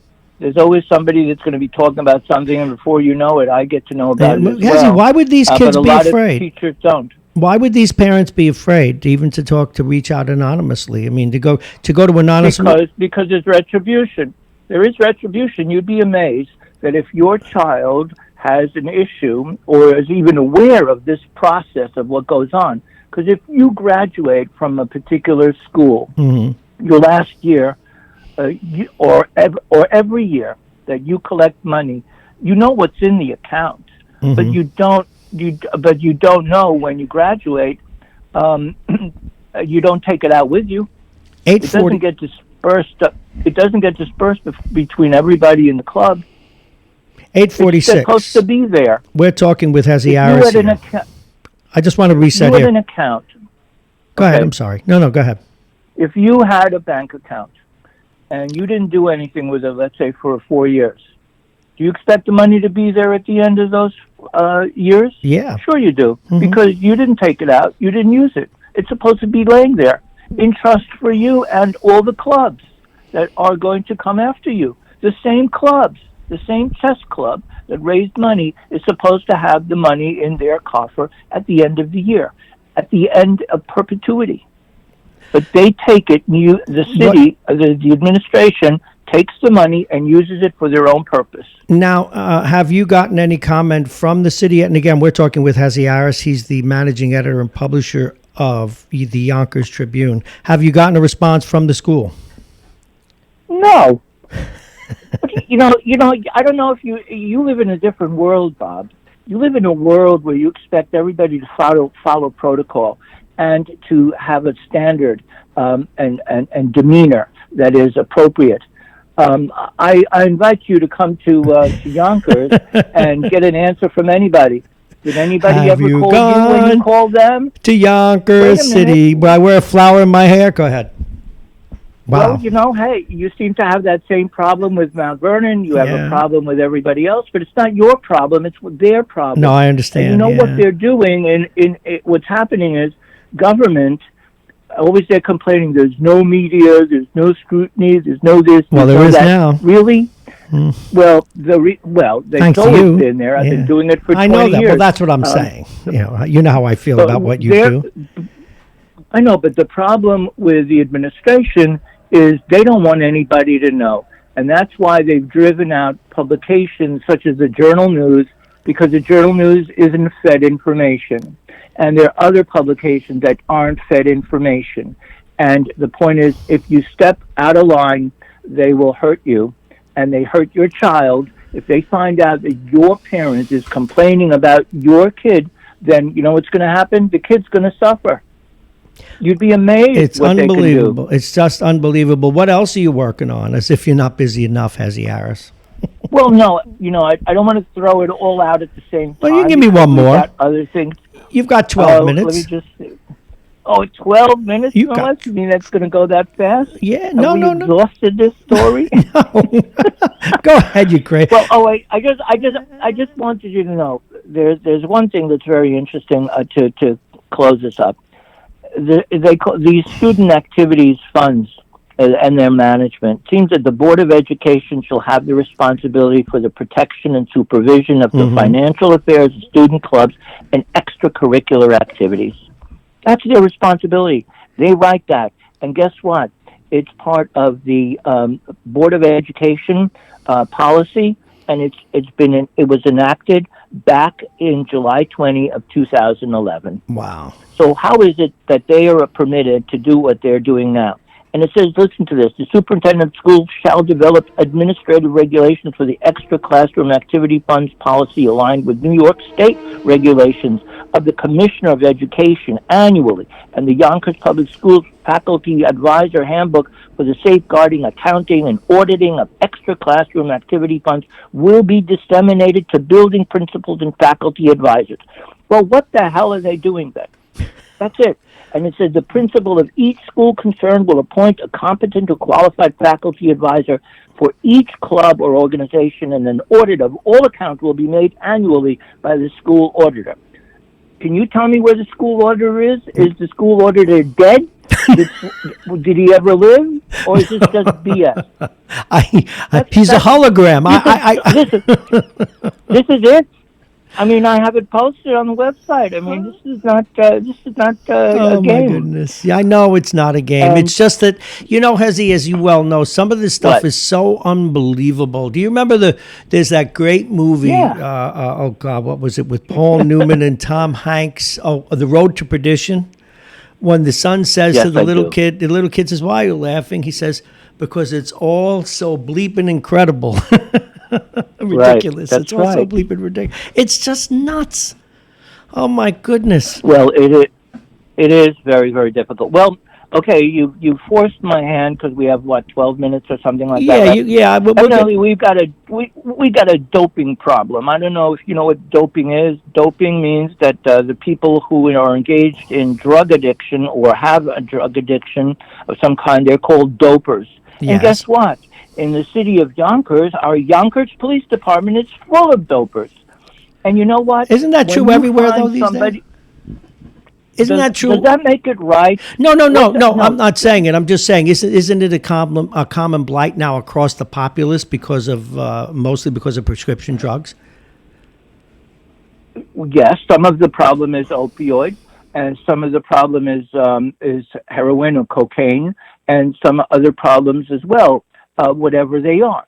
But the point is that every police department, other than Yonkers, or Yonkers is one of those rarities, that when you find somebody who has been passed out, which happened in the Yonkers police precinct, 3rd precinct in Yonkers on Riverdale Avenue, there's a parking lot. So when you come in after your shift, you park the car, and usually one of the two cops goes inside and files the paperwork. And they usually do that about an hour before their shift is up. Well, so it turns out that while the one guy is inside giving all the paperwork that's necessary and filling out the forms, the other guy that was still in the car, when his partner came out, found him slumped in the car, in front of the driver, in front of the driver's side of the car, just slumped. So they had to call up emergency. Took them 3 Narcan capsules to wake this guy up. Oh, thank God. So they were able to resuscitate him. Yes, thank God, except he's got a problem. It was known before he was hired that he had a drug problem. It was known that he had a drug problem while he's on the job.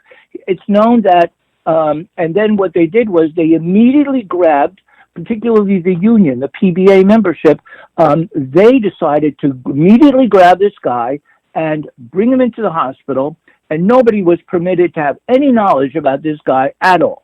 At all. And so they were taken care of at the hospital.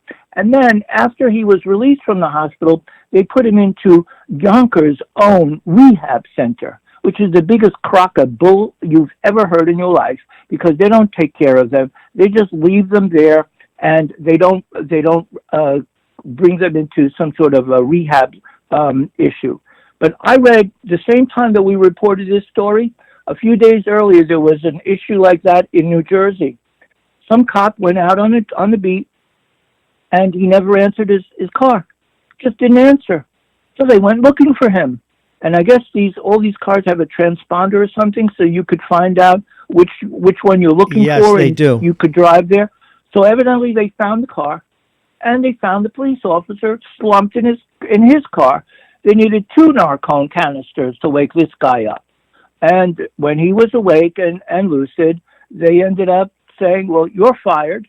We're going to take you and put you into a rehab center. You've lost your driver's license now for 5 years. And if you pass, if you can stay clean after that 5-year term, we will bring you back, possibly. So no guarantee. Okay. Well, at least there was and he's lost his driver's license. There was a consequence there. They took care of him. Mm-hmm. Well, of course there's a consequence. Ask yourself a question. Do you want a cop that's got a problem with drugs? Do you want him to be on the beat? Do you want him to go off on somebody because he's not well there, because he's on steroids, he's on some other drug? Is he going to be protecting your life when push comes to shove? Will he protect his partner, push comes to shove? Will he be able to protect your property when push comes to shove? The answer is they're incapable. And you know what we do with these people? We hide them away. Nobody knows where they are. And we are so full of people in this facility where they're hiding them that they don't even have enough room anymore. And you know what they do with these bozos? We pay them a police officer's salary, and they can't do the job. And so what we do is we put them in our communication department. So when you call up the Yonkers Police Department, you'll get one of these drug addicts. I believe it. All right, listen, we've got to go. Hezi Aris, you've hit it out of the park. You know, next week, we're in a short week this week. We are going to give you another full hour because there's so much going on in Yonkers, and it deserves it. Thank you very, very much. When's your show today so people can listen in?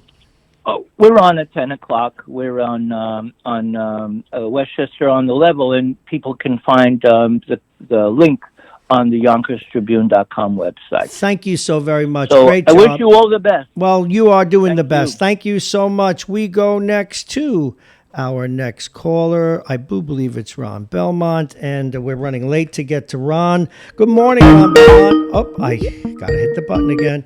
Good morning, Ron Belmont. Sorry to be late. Good morning. How are you? Hey, hold on just a second. Ron, give me 6 minutes, okay? Call back in 6 on that same line. We saw you come in, all right? Thanks. Hi, I'm managing here like a one-on paper hanger. Thank you so much. Mr. Belmont is the mayor supervisor of Harrison. You were in the news again, sir, but you lost, but through no fault. He didn't do anything wrong, but procedure required you to dismiss your police chief. He's gone. Yes. And you couldn't do nothing about it, to take the words from Goodfellas. I guess you guys thought you were going to lose him sooner or later anyway, didn't you?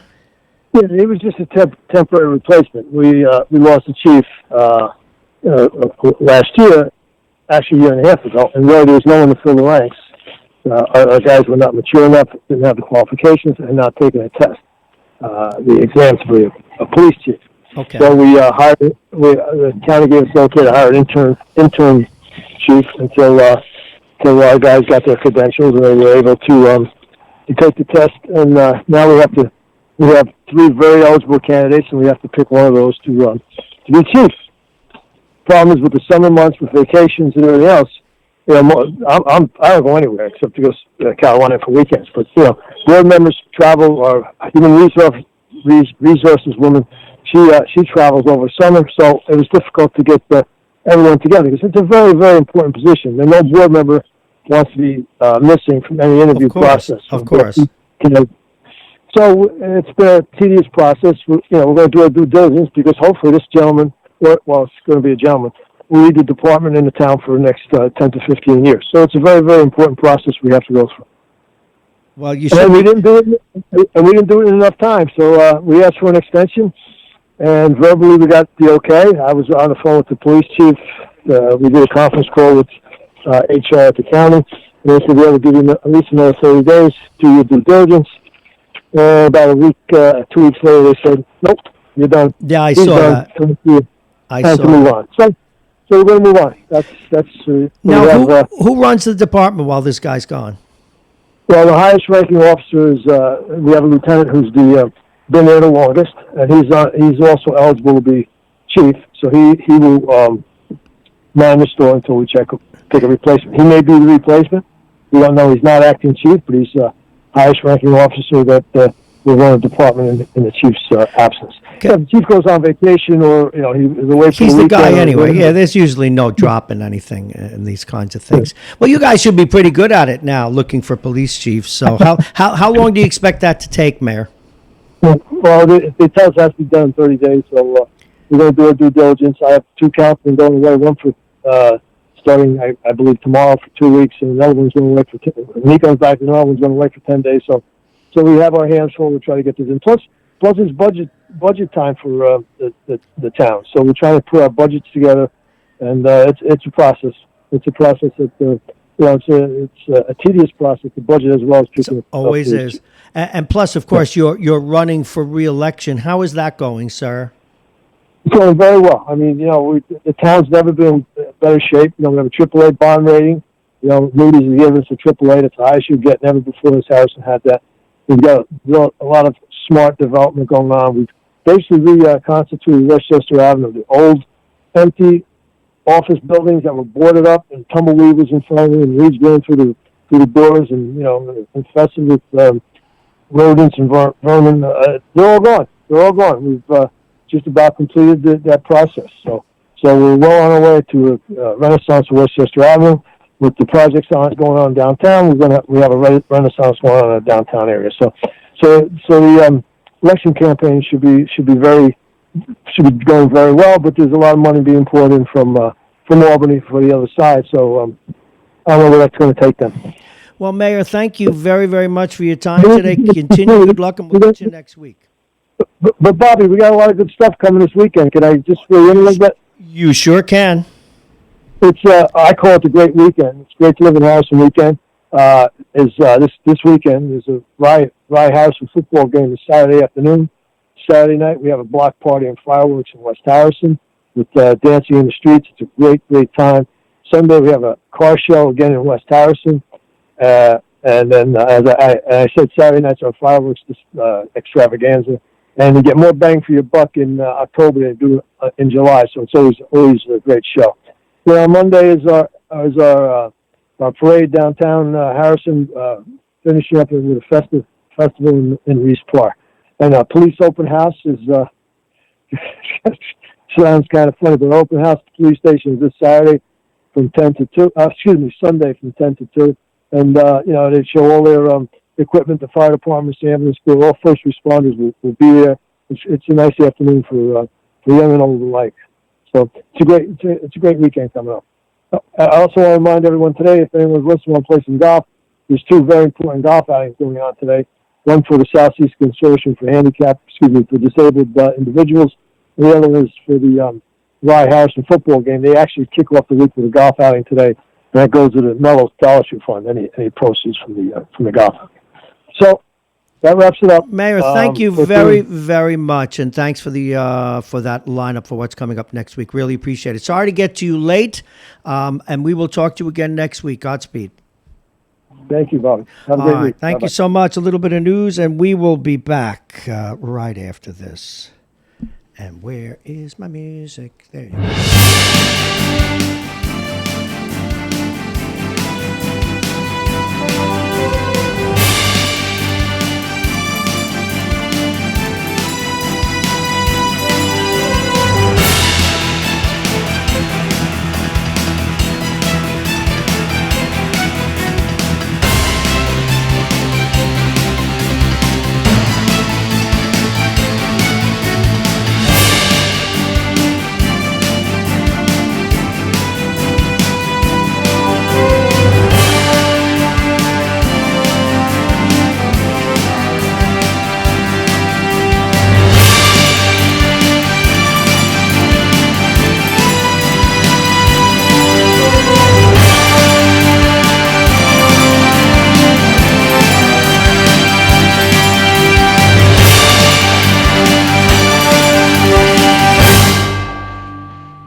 Good morning.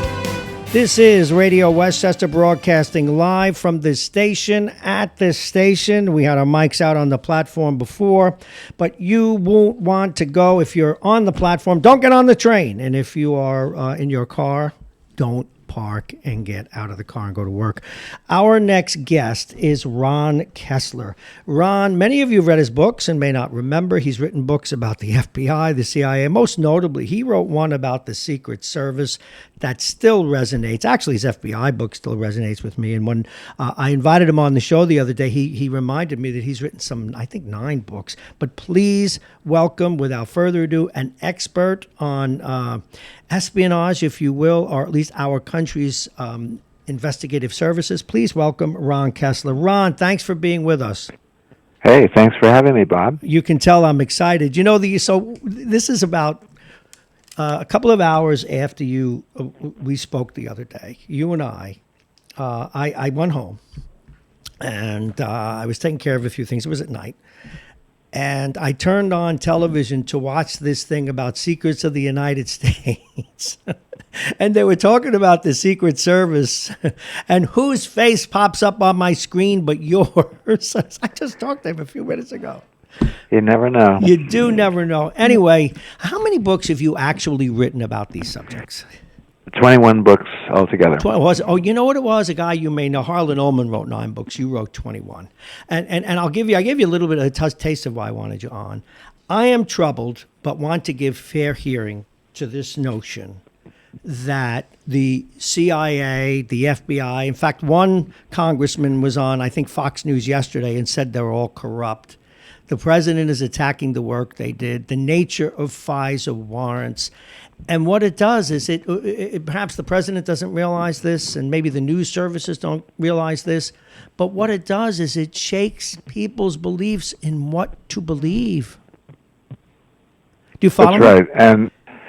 And in fact, the FBI has been solely responsible, along with the CIA, for the fact that we have not had a successful 9/11 attack since 9/11, a successful foreign terrorist attack since 9/11. And so constantly they're rolling up plots. They've developed much more aggressive techniques for detecting plots.